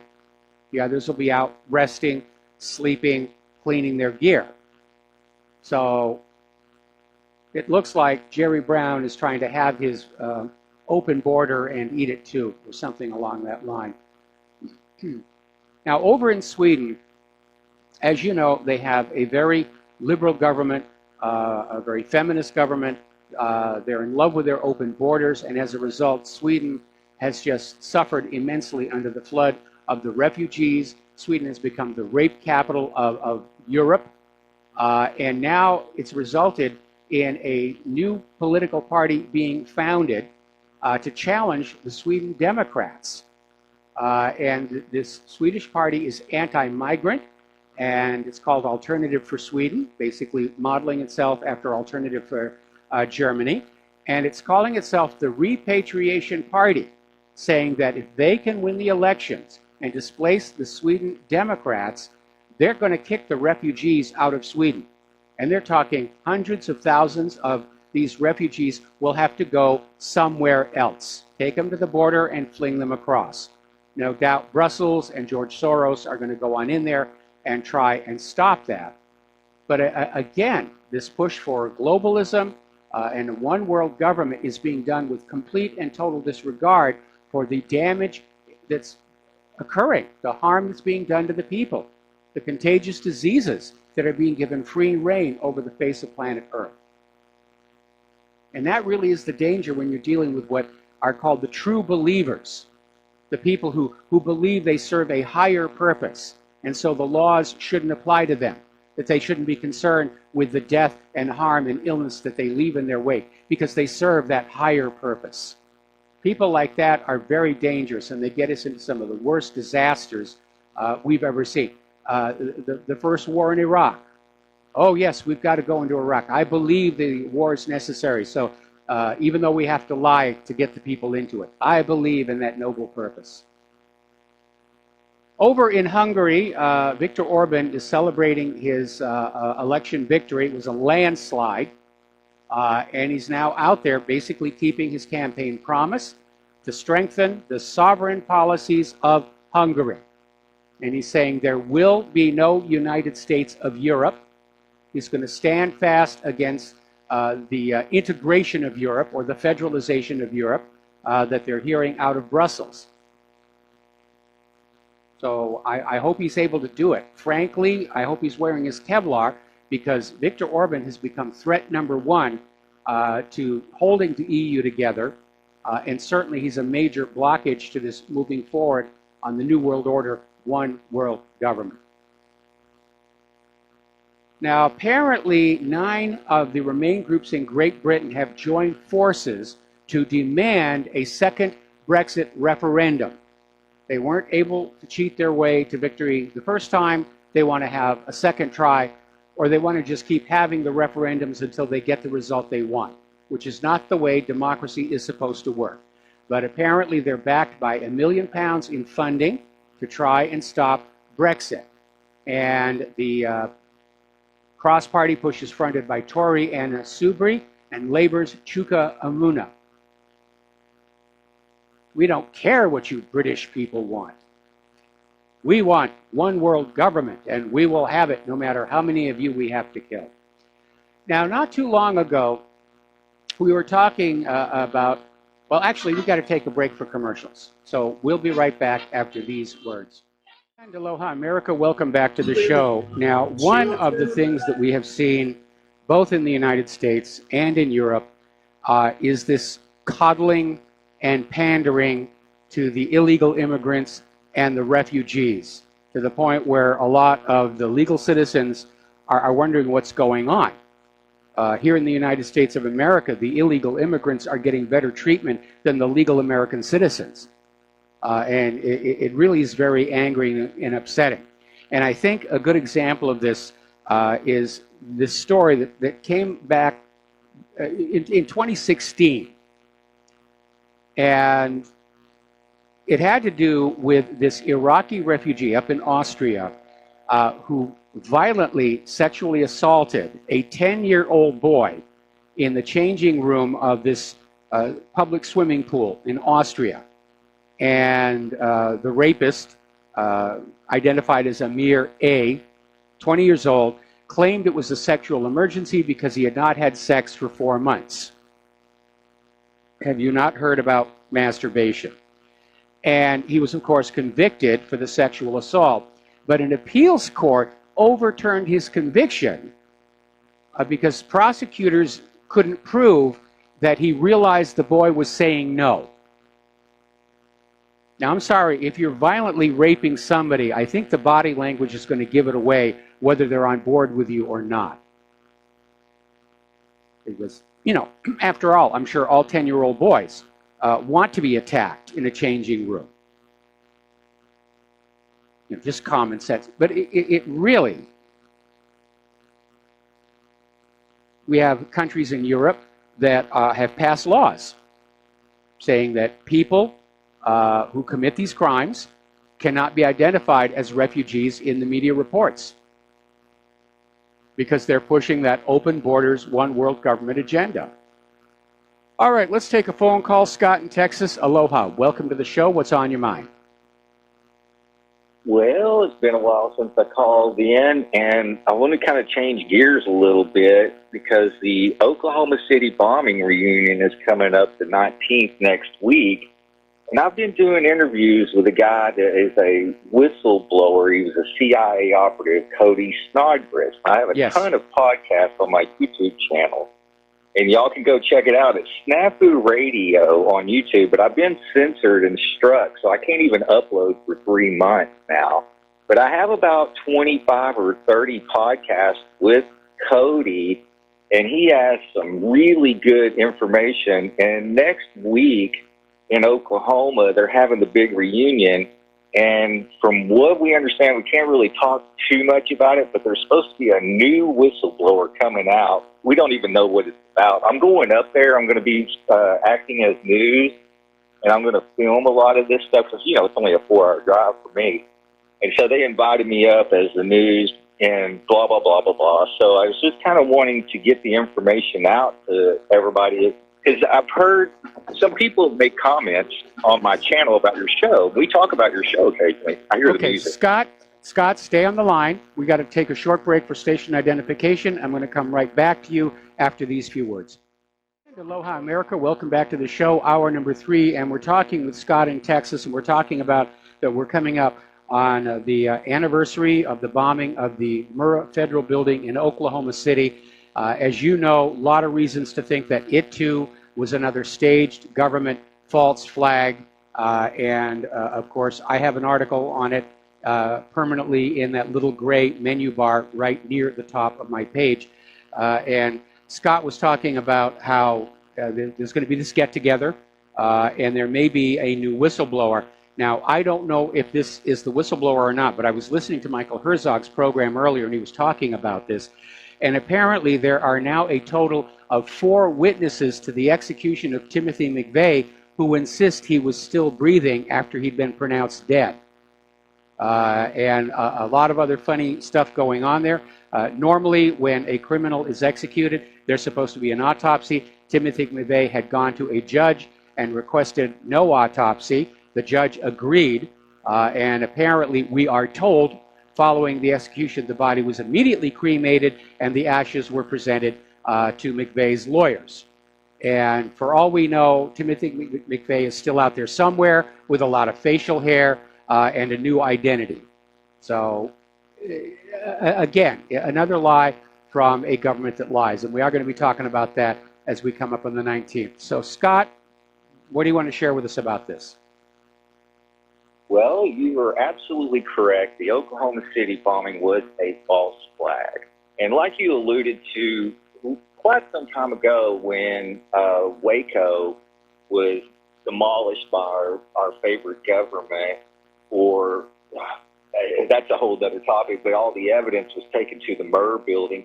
Also, a lot of the evidence from the depleted uranium for all the ammunition that was shot over there in the Gulf War. This is another topic that was never really addressed, but all the depleted uranium got so many of the Gulf War syndrome was basically depleted uranium.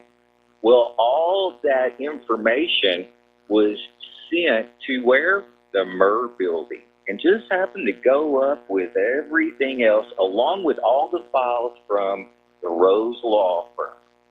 So it all ties directly back into Clinton and all those cover-ups, and everything was a false flag. It goes right along with it. Cody was offered $1 million. If y'all want to just hashtag his name, it's hashtag Cody Snodgrass.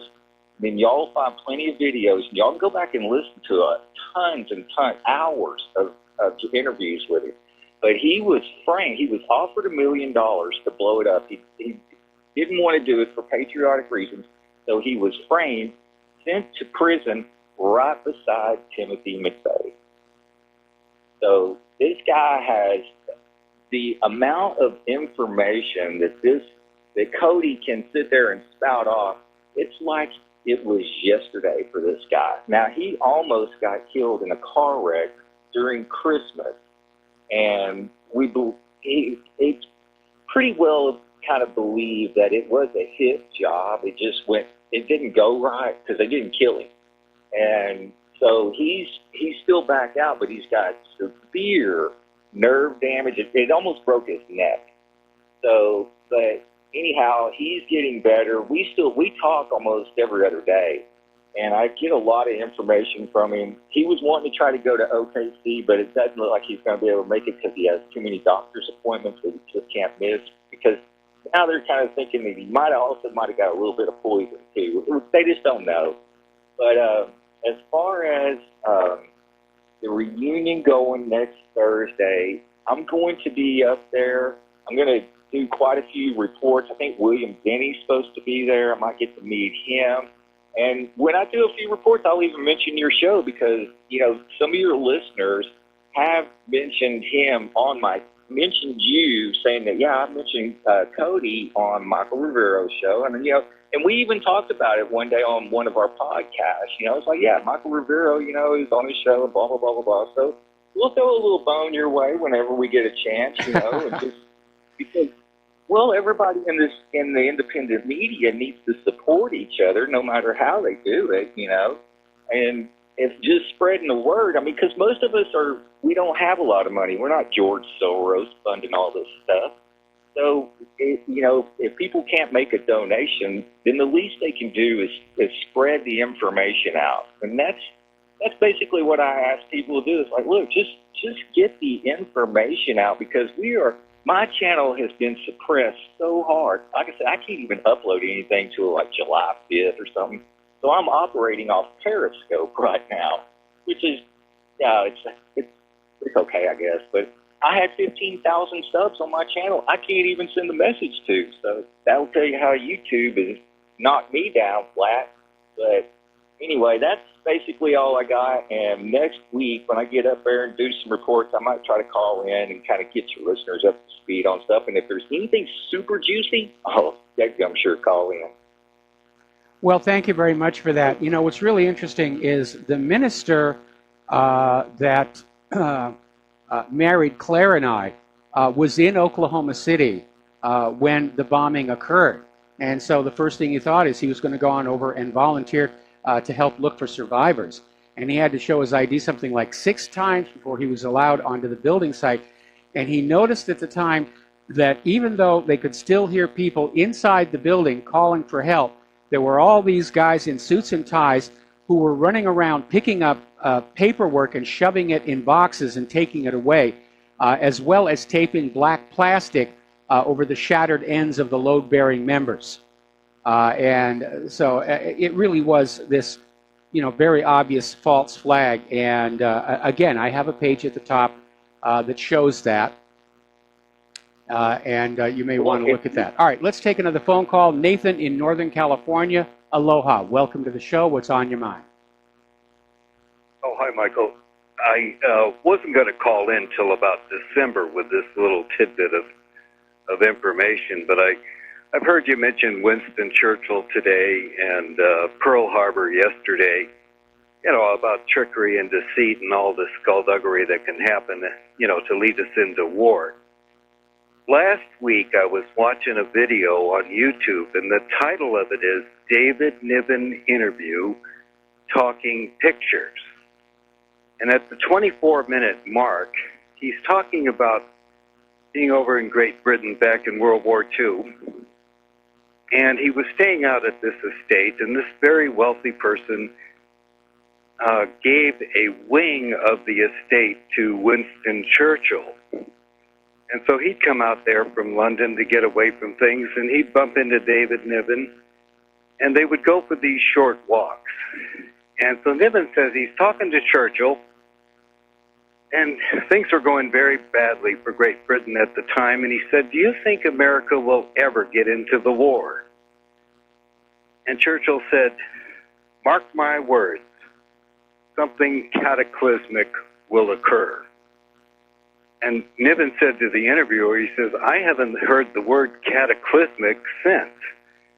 But 6 weeks later, Pearl Harbor happened. Yes.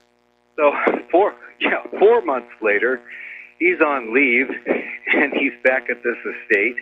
He bumps into Churchill again, and he said to him, "Do you remember our last conversation?" And he said, "I most certainly do." He said, "How did you know?" He said, "Young man, I study history." And on that note, Michael, I don't believe a word of that. I don't believe that line at all. I think Churchill was in on the whole thing. He at least had the gist of it, that Roosevelt was up to something that was no good. And when you're talking about Pearl Harbor being a false flag, there's a little bit of history for you that reveals it. And I certainly hope you'll watch that video at the 24-minute mark. It's really fascinating to hear Niven tell that story. I imagine it would be. I'm not sure that you could call Pearl Harbor a false flag because the Japanese really did attack the U.S. ships. But it was obvious they were set up because Roosevelt spent the entire year before the attack goading them into it. He was following this 8-step plan of provocation prepared by Office of Naval Intelligence Lieutenant Commander Arthur H. McCollum, who was an expert on the Japanese culture. And they were doing these little things which to Americans would seem very trivial and very minor, but which were highly offensive to Japanese sensibilities. And following these 8 provocations, Japan attacked. And everybody knew that they were coming.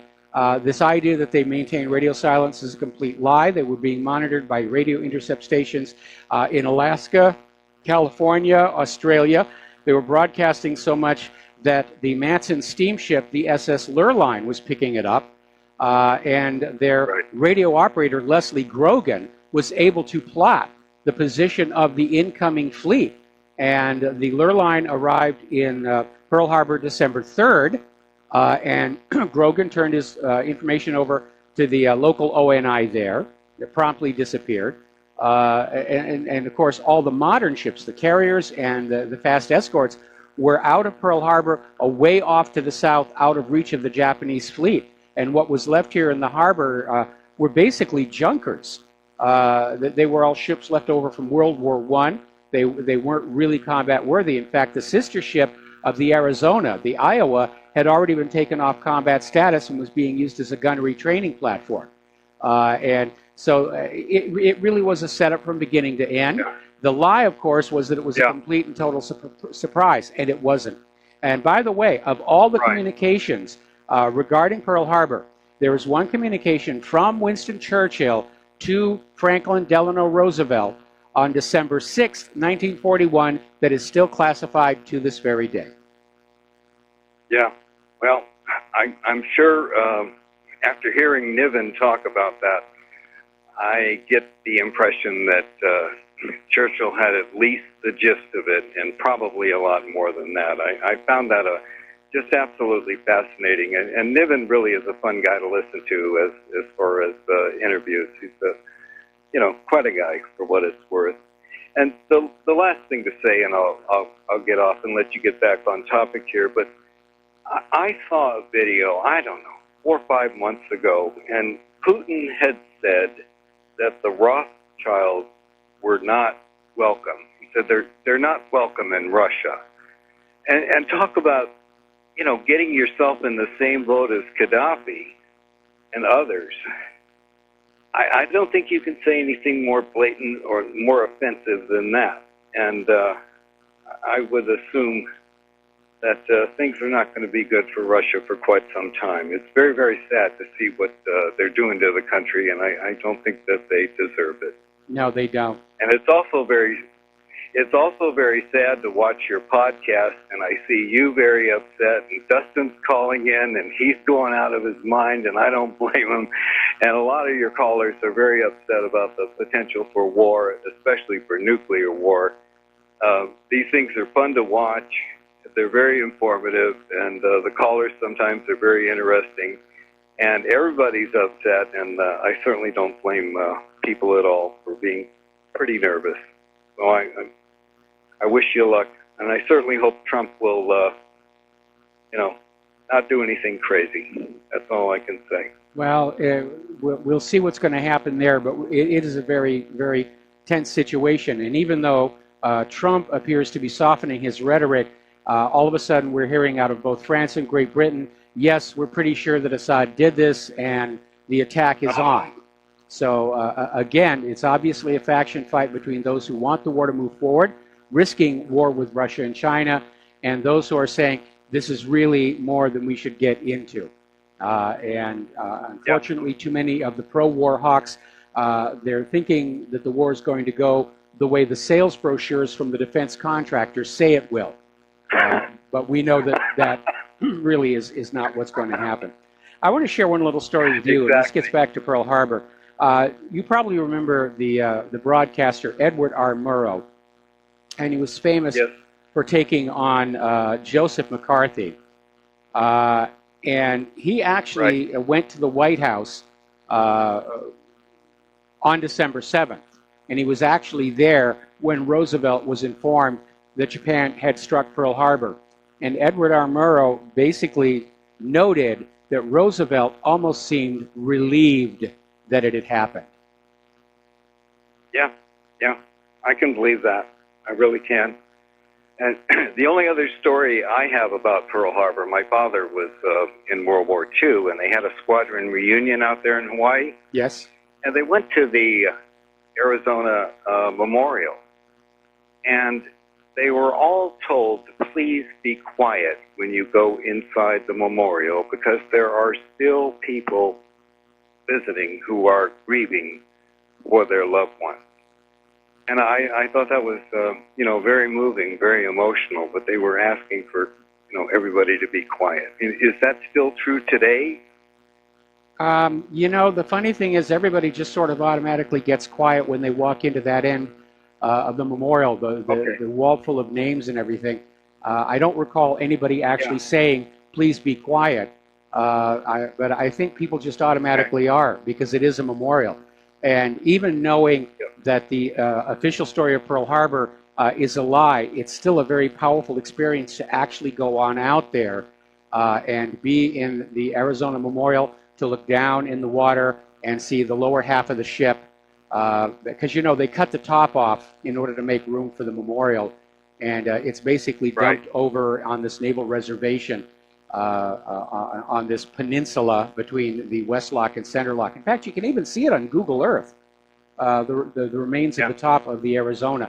But the public is not allowed to see it. If you are a survivor of the Arizona, they will escort you in and you can look at it. And I think there have been a couple of documentaries that have gone on in there and said that, they have kept the top of the Arizona. Unfortunately, it's too corroded to restore. Otherwise, I think it should be part of a museum, but that's just me. Wow, no, that's fascinating. The last thing to say, if I can, regarding nuclear war and a few things. A number of years ago, I worked down in San Diego, and I went over to my client's house to drop off some paperwork for him. He was a nuclear power plant operator at San Onofre. Mm-hmm. And when I got to the door, he's on the phone with his father. And he's saying, yeah, I talked to Joe last night on the night shift. He said, last night, I just saved the whole world. My eyeballs got about as big as saucers. It was like, what in the world went There's on a confidence builder. But I was smart enough to understand that these type of things, with nuclear power plant operators and what's going on in a plant are probably confidential, and he probably wouldn't have told me anyway about some valve sticking and plan B not going right, and they had to go to plan C. So I didn't say anything, but I was quite shocked to hear that. And people have to understand that we have 100 nuclear power plants or so in the United States, and if these things are, in meltdown mode or whatever, we are in big trouble. So that a lot of those reactors, those power stations in the United States are unfortunately the exact same design that melted down at Fukushima. Do you remember the movie Exactly. The China Syndrome? Jane Fonda, Yes, a very young Michael Douglas. Oh, I really enjoyed that movie. A lot of people really did. When it first was released, the studio and distributors didn't think it was going to go anywhere, and then 3 weeks after it was released, 3 Mile Island happened, and the movie just shot to the top of the charts. No, it was a wonderful movie, and really, really enlightening. And it's one of those movies you never forget. So I really, have good things to say about it. But anyway, Michael, thank you very much for taking my call. And again, if you got a chance to see that David Niven interview at the 24-minute mark, that was a really, really eye-opening thing for me, for what it's worth. So take care and thank you. All right. Well, thank you very much here. We're going to let you go. We've got another caller waiting, but I don't have enough time before the commercial break. So we're going to take a moment here for some commercials, and we're going to come back to this caller. And then I got some bizarre news from the world of education and political correctness. You're not going to believe some of this stuff. We'll be right back after these few words. Aloha, America. Welcome back to our show. We're going to go right back to the phones. Mo in Florida. Aloha. Welcome to the show. What's on your mind? Hi, Michael. Can you hear me all right? I hear you just fine. Michael, you're either the stupidest or the bravest person I've ever known, and I think you're the bravest person because you're the only one that calls out. I'm not saying that Israel, the Jews,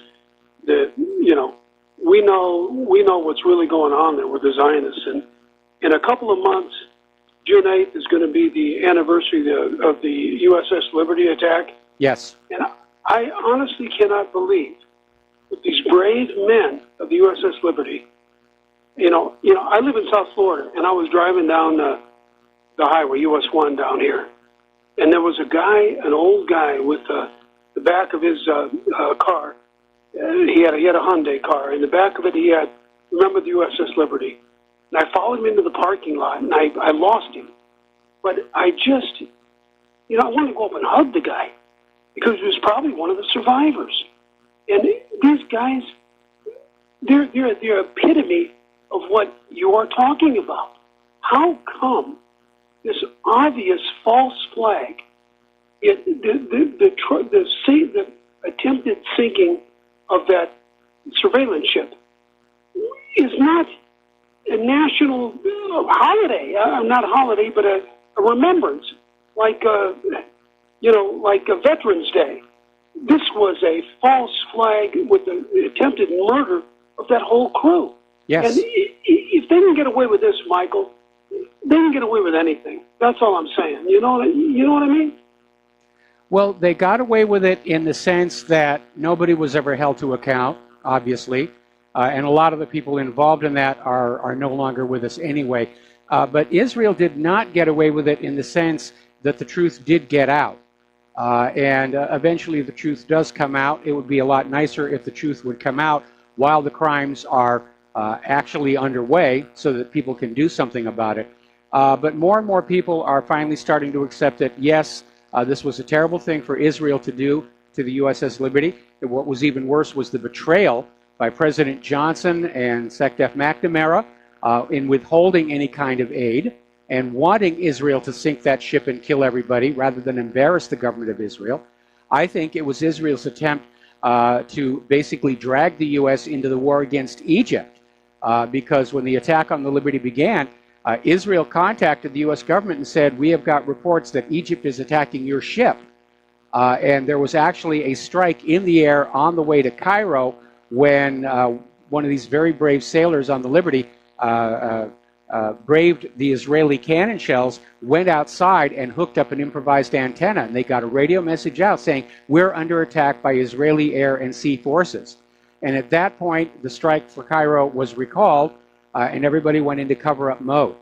But a lot of people are still paying attention to it. There's supposed to be this feature film that is being independently produced about the story. And somebody today sent me some photos of a plaque from the little Naval Museum at Norfolk, Virginia, where they have another one of the Iowa-class battleships tied up there. And there's a little plaque to the Liberty right there on display. And it says, this ship was attacked by Israel. Well, you know, Michael, you're one of the few people that have the guts to stand up to this. And you know, these people, these sailors were real heroes. You cannot, you know, I'm getting tears in my eyes. These people were brave, and they should be recognized. Why doesn't, you know? I understand where Trump's at. You know, he has to, you know, he has to go along with Israel, because if not, they'll probably kill him. But this is obvious to anybody that does any type of research whatsoever. These are the same people that bought down the Trade Center. Everybody that has a half or two brain cells to rub together knows this, right? Israel may have been, you know, if there really was a gas attack in Duma, it might have been Israel, because Israel doesn't want the U.S. pulling out of Syria, because then Syria is going to try and take back the Golan. Michael, you know, it shouldn't be called Israel, because it should be called, is this real? Because it's really, it's out there for anybody that wants to research it and do their homework. These, you know, yes, you're right, Michael, you're right. We are the fodder for Israel's greater area that they want to conquer. Yes. And, you know, we're the Goyim. We're the little people that die for Israel. And that's a fact. And you're one of the few people that calls them out. I like I said, when we started this conversation, you're either stupid or you're the bravest man I've ever known. And I think the two are not mutually exclusive. Well, you know, Ron Paul never really calls out Israel directly. And Ron Paul's my hero. I campaigned for him twice. But you call it out directly, bro. And I love you for that, man. And now I'll let you go. All right, thanks an awful lot. We got to take another break for commercials, and we will be right back. And aloha, America. Welcome back to our show here, and we're going to get into political correctness in education. This story is really out there. This is being reported on Breitbart. And apparently, the University of Tennessee at Knoxville is now hosting an anal sex workshop during Sex Week. And other workshops are just as bizarre. Events include Your Penis and You, Sucking D and Licking P, CSI My Period, and Masturbation Nation. Exactly what jobs are these students being trained for?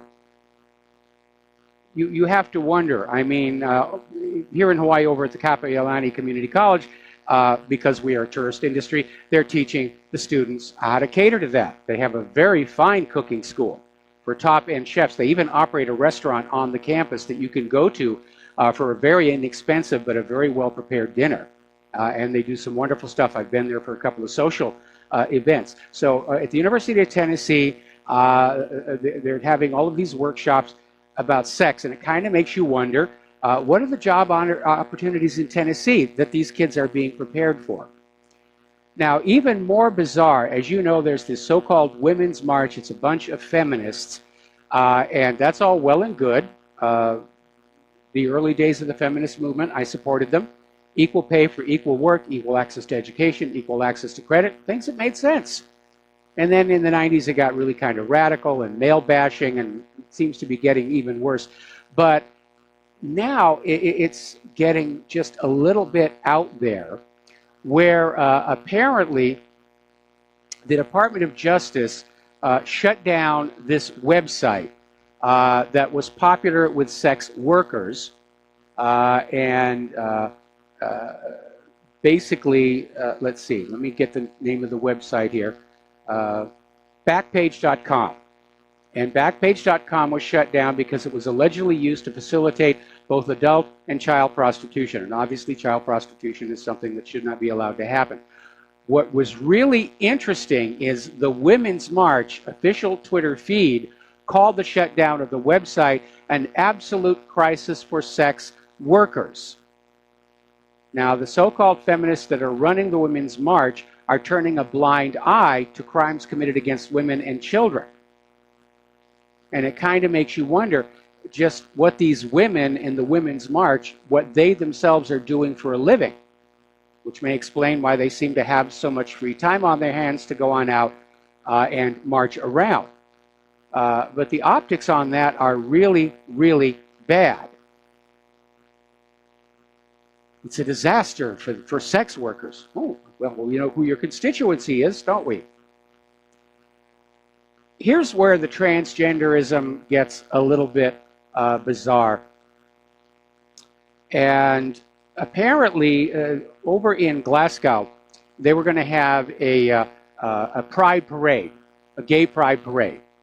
And they were out there getting ready to have this, and all of a sudden, the organizers of the parade bans drag queens because the transgenders might be offended. They're starting to eat their own, is basically what's going on here. And they organized this parade, and they're trying to be PC. And of course, in previous parades, the drag queens were kind of a feature. People went to see them. And now they're being banned because the transgenders might feel bad. You know, nobody gets through life without feeling bad. That's just a normal part of life, and you might as well get used to it.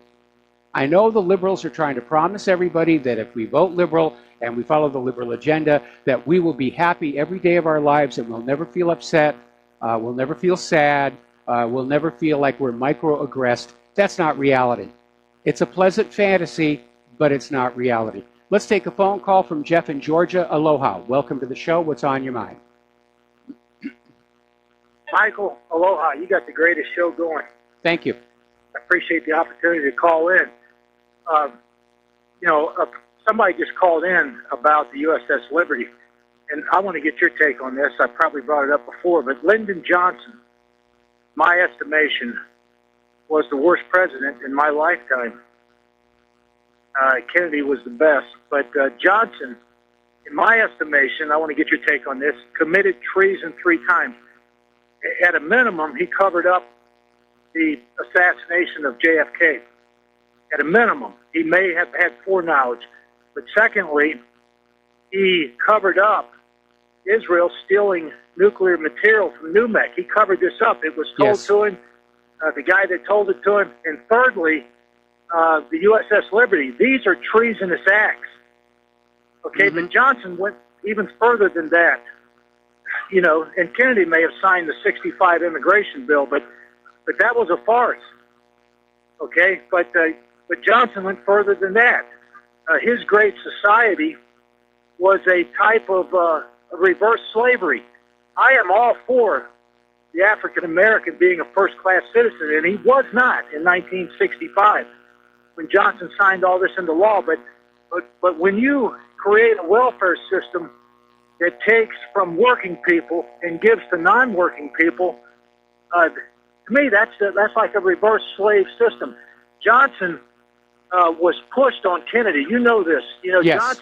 Kennedy had problems with women in bed. And I like John Kennedy, but he had that problem. And well, so did apparently Johnson. So did Johnson. Let's be honest. He would sneak out of the White House through one of the underground tunnels all the time. Of course, Kennedy, had he not been assassinated, was planning on ditching Johnson as vice president in his second term. But I do want to rewind a little bit because there's one area where we do need to give Johnson his due. And I agree. I think he was a terrible president. He got us cranked up into Vietnam. He lied to us about the Gulf of Tonkin. And I don't like him. I don't like him at all. But he did one thing that we have to acknowledge because it was the right thing to do. And that goes back to the Kennedy assassination. Because Johnson's involvement in the cover-up came after the fact. Because the people who set up the assassination of John F. Kennedy laid an evidence trail to point to Fidel Castro and Cuba. That's why you had all those people claiming to be Oswald going to the Cuban embassy in Mexico. That's why they planted that Mannlicher Carcano on Oswald, the world's worst shoulder weapon, because that was the same gun Castro was importing by the shipload to give to the Cuban people following the Bay of Pigs invasion. Okay, and Johnson knew about the deal between Khrushchev and Kennedy that ended the Cuban Missile Crisis, where if the U.S. ever went into Cuba again, the nuclear war would be launched automatically. There would be no discussion about it whatsoever.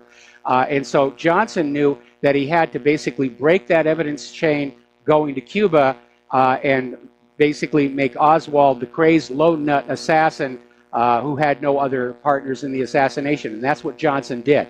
And by doing so, he avoided a nuclear war. And we do have to give him credit for having done that. Yes, and Johnson, Roger Stone wrote a book and said Johnson had murdered 8 times using his hitman before he ever came in the White House. Now, I would debate that whether it was 8 times, but if it was 1 time, Johnson had a very terrible past, and he was absolutely bribed by his Jewish puppet masters. There's no other way I could put it. As a side note, I prefer that Johnson, you say Israeli puppet masters. The problem is when you say Jewish this and Jewish that, not all Jewish people are bankers. In fact, the vast majority of Jewish people are not bankers. Let's narrow our focus a little bit. That's just fair and accurate, okay? Yes, he put Abe Forbes on the Supreme Court, and Forbes had to resign in 1968 or 69 because he was taking money from a guy named Lewis Wolfson. Now, Lewis Wolfson was a multimillionaire in South Florida. Lewis Wolfson, if you watch the Larry King 10-minute video where Jim Garrison goes down in 1967 and meets Lou Wolfson, Wolfson says, I'm going to give you $25,000 for your investigation of Clay Shaw and all that. Lou Wolfson is a sometimes businessman with Meyer Lansky. Yes. And Lou Wolfson was paying money to Abe Fortas. And I tell you, Michael, there's something to all of that. There's something to all of that. There's a connection. It's banking. It's corporation. It's power. Well, it definitely is. The one area in which Jim Garrison's investigation failed was that he focused totally on the idea that Lee Oswald was the assassin, and he wasn't looking at the other involved parties, which would have included the Texas oil billionaires, the CIA, organized crime, including Mayor Lansky himself, Israel, because Kennedy didn't want them to have nuclear weapons, and of course the Federal Reserve itself. Yeah, and I'll write this up and send it to you sometime. Jim Garrison was bribed or co-opted. It wasn't just Lou Wolfson paying him off. Jim Garrison was taking kickbacks from pinball machines. That's why he never went after the mafia in South Louisiana. And in the early 70s, he was indicted for that. In 1971, And if you look at that, Yeah, but he was acquitted. That He was acquitted. He was acquitted. Okay. He was acquitted, but the guy Okay, that Jeff, actually brought Jeff, the charges. Jeff, Yes. Jeff, you're kind of wandering all over the place here. You don't seem to be coming to any kind of a point, and we're running out of time. So I'm going to let you go, and we're going to go to Bruce in Texas. Aloha, Bruce. Welcome to the show. What's on your mind?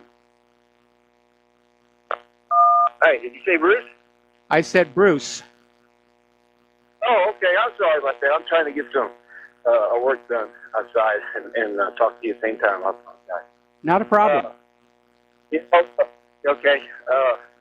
Alex Jones, I got mixed feelings for him, but, he's doing a bang-up job keeping the Syrian false flag out in front there. Yes, he is. And he's ruffling, a lot of others. Yeah. He is. I give him credit for that. It's just frustrating to no end that, he knows what happened on 9/11, and he knows, who's mainly responsible for the attack there, and there was one in Syria, and but he dance around that all day long. I'll never get close to it. Yeah, I know. I hear that complaint all the time, and of course, the matter of Israel is why Alex and I aren't friends anymore, which is a shame because I liked talking with him, but that was the issue that basically ended our friendship, and I'm sorry that happened, but I refuse to back down from what I have concluded is true. Anything else, Bruce? I think we lost Bruce. All right, so phone lines are open. We're going to get on back here to the news. Now, not too long ago, there was this incident at a North Carolina school where they basically suspended a student for basically doodling on a page. And he drew a Teenage Mutant Ninja Turtle with a sword in each hand, which I forget which one of the four characters that is, but it's certainly something that you see on movies and TV and lunchboxes and all the rest of it. Apparently there was another stick figure aiming a hunting rifle, and apparently this boy and his father do hunt. There was a hopped-up car, a magician, and a tower with a bow and arrow, and this kid was suspended for the doodles. Now, the Rutherford Institute has intervened and sent in their attorneys saying that the punishment infringes on the student's First Amendment right of expression, it's excessive, and is contrary to district policies guaranteeing children a right to an education. Now, of course, we know that the attitude of school districts is the Bill of Rights does not apply while you're on our campus. I'd like to see somebody challenge that. But there's no question it's excessive. This kid was just doodling images that he saw in media and on TV and in real life. And kids like to doodle. It's an artistic form of expression. And there's no question, it's way over the top. It is excessive. Now, as you know, the gun grabbers are still out there trying to figure out some way they can divide and conquer Second Amendment supporters. And apparently, their latest idea is to invoke racism and basically say that the problem with guns are the white people. And there was this March for Our Lives rally. Some of the slogans in the rally were, "White men with guns are America's biggest terrorist," "I wish Obama had taken your guns," "NRA is a terrorist organization." And this is such over-the-top jingoism. That's why they're not getting any traction. And first of all, as the YouTube shooting indicated, it's not always white males. And if you look at inner-city crime, rather than the mass shootings, you will discover it's not a white problem either. It's pretty much balanced across all of the various ethnic groups. Now, the schools are moving to protect their students from those evil white men with guns. And you're going to really like this one. Over in Pennsylvania, they are arming their teachers with these 16-inch long baseball-style bats. and telling the teachers, if there is a mass shooter, just go and club him with this. So it's a bat. This is going to get the teachers killed. This is utterly, utterly ridiculous. Remember when the Department of Homeland Security was actually instructed, this is not a joke, this is not The Onion, the Department of Homeland Security's recommended course of action if there was a mass shooter in your school is try and stab him with the scissors that are in the classroom. That is really not going to work. The only thing that stops a bad man with a gun is a good man with a gun, or woman. That's it. But the gun grabbers want all the guns, and the fact that the criminals will still have guns is irrelevant. They're not afraid of the criminals. They're afraid of the law-abiding American citizens getting fed up with what's going on in this country. We'll be back after these few commercials. Aloha, America. Welcome back to our show. Last segment of our program today. Somebody just sent me this real funny picture. It's a sign that says, Google, now hiring. Don't bother filling out an application. We already have your information. That really is very clever. Now then, if you have cable TV and cable broadband internet, and if you look at your bill very closely, you'll see all these little surcharges that are on there and all these little fees that run the price up to a lot more than you were told you were going to be paying for your service. And one of those has to do with this program that was supposed to allow the funding of converting America's consumer internet totally to fiber optic. And since this program went into effect, the cable companies have collected $400 billion with a B dollars to upgrade their systems with fiber, and it hasn't happened. In most areas of the country, you're still on metal lines. And this goes back to 1992. Now, back in 1992, the speed of broadband was 45 megabits per second in both directions. Had this program gone forward with the conversion to fiber optics being paid by the cable customers, by 2014, all of us should be enjoying gigabit speeds, 1,000 megabits per second into our home, which is, by the way, the standard in Japan. But we keep falling behind in terms of the speed and quality of our internet capability. Right now, America is 25th in the world in download speeds and 40th in upload speeds. We're never in the top 20. We have that problem here with Spectrum. We're paying for 300 megabits per second, and we're lucky if we're getting 60. We don't dare downgrade the plan. If we pay for 60, we might only be getting 20.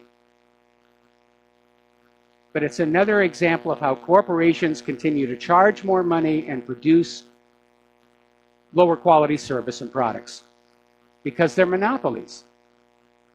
When cable TV first came on out and they decided they were going to go the franchise route, carve up the area into these franchises and let only one cable TV company sell in that area, we knew that it was going to be high price and low quality because there's no competition. Without competition, corporations can do whatever they want.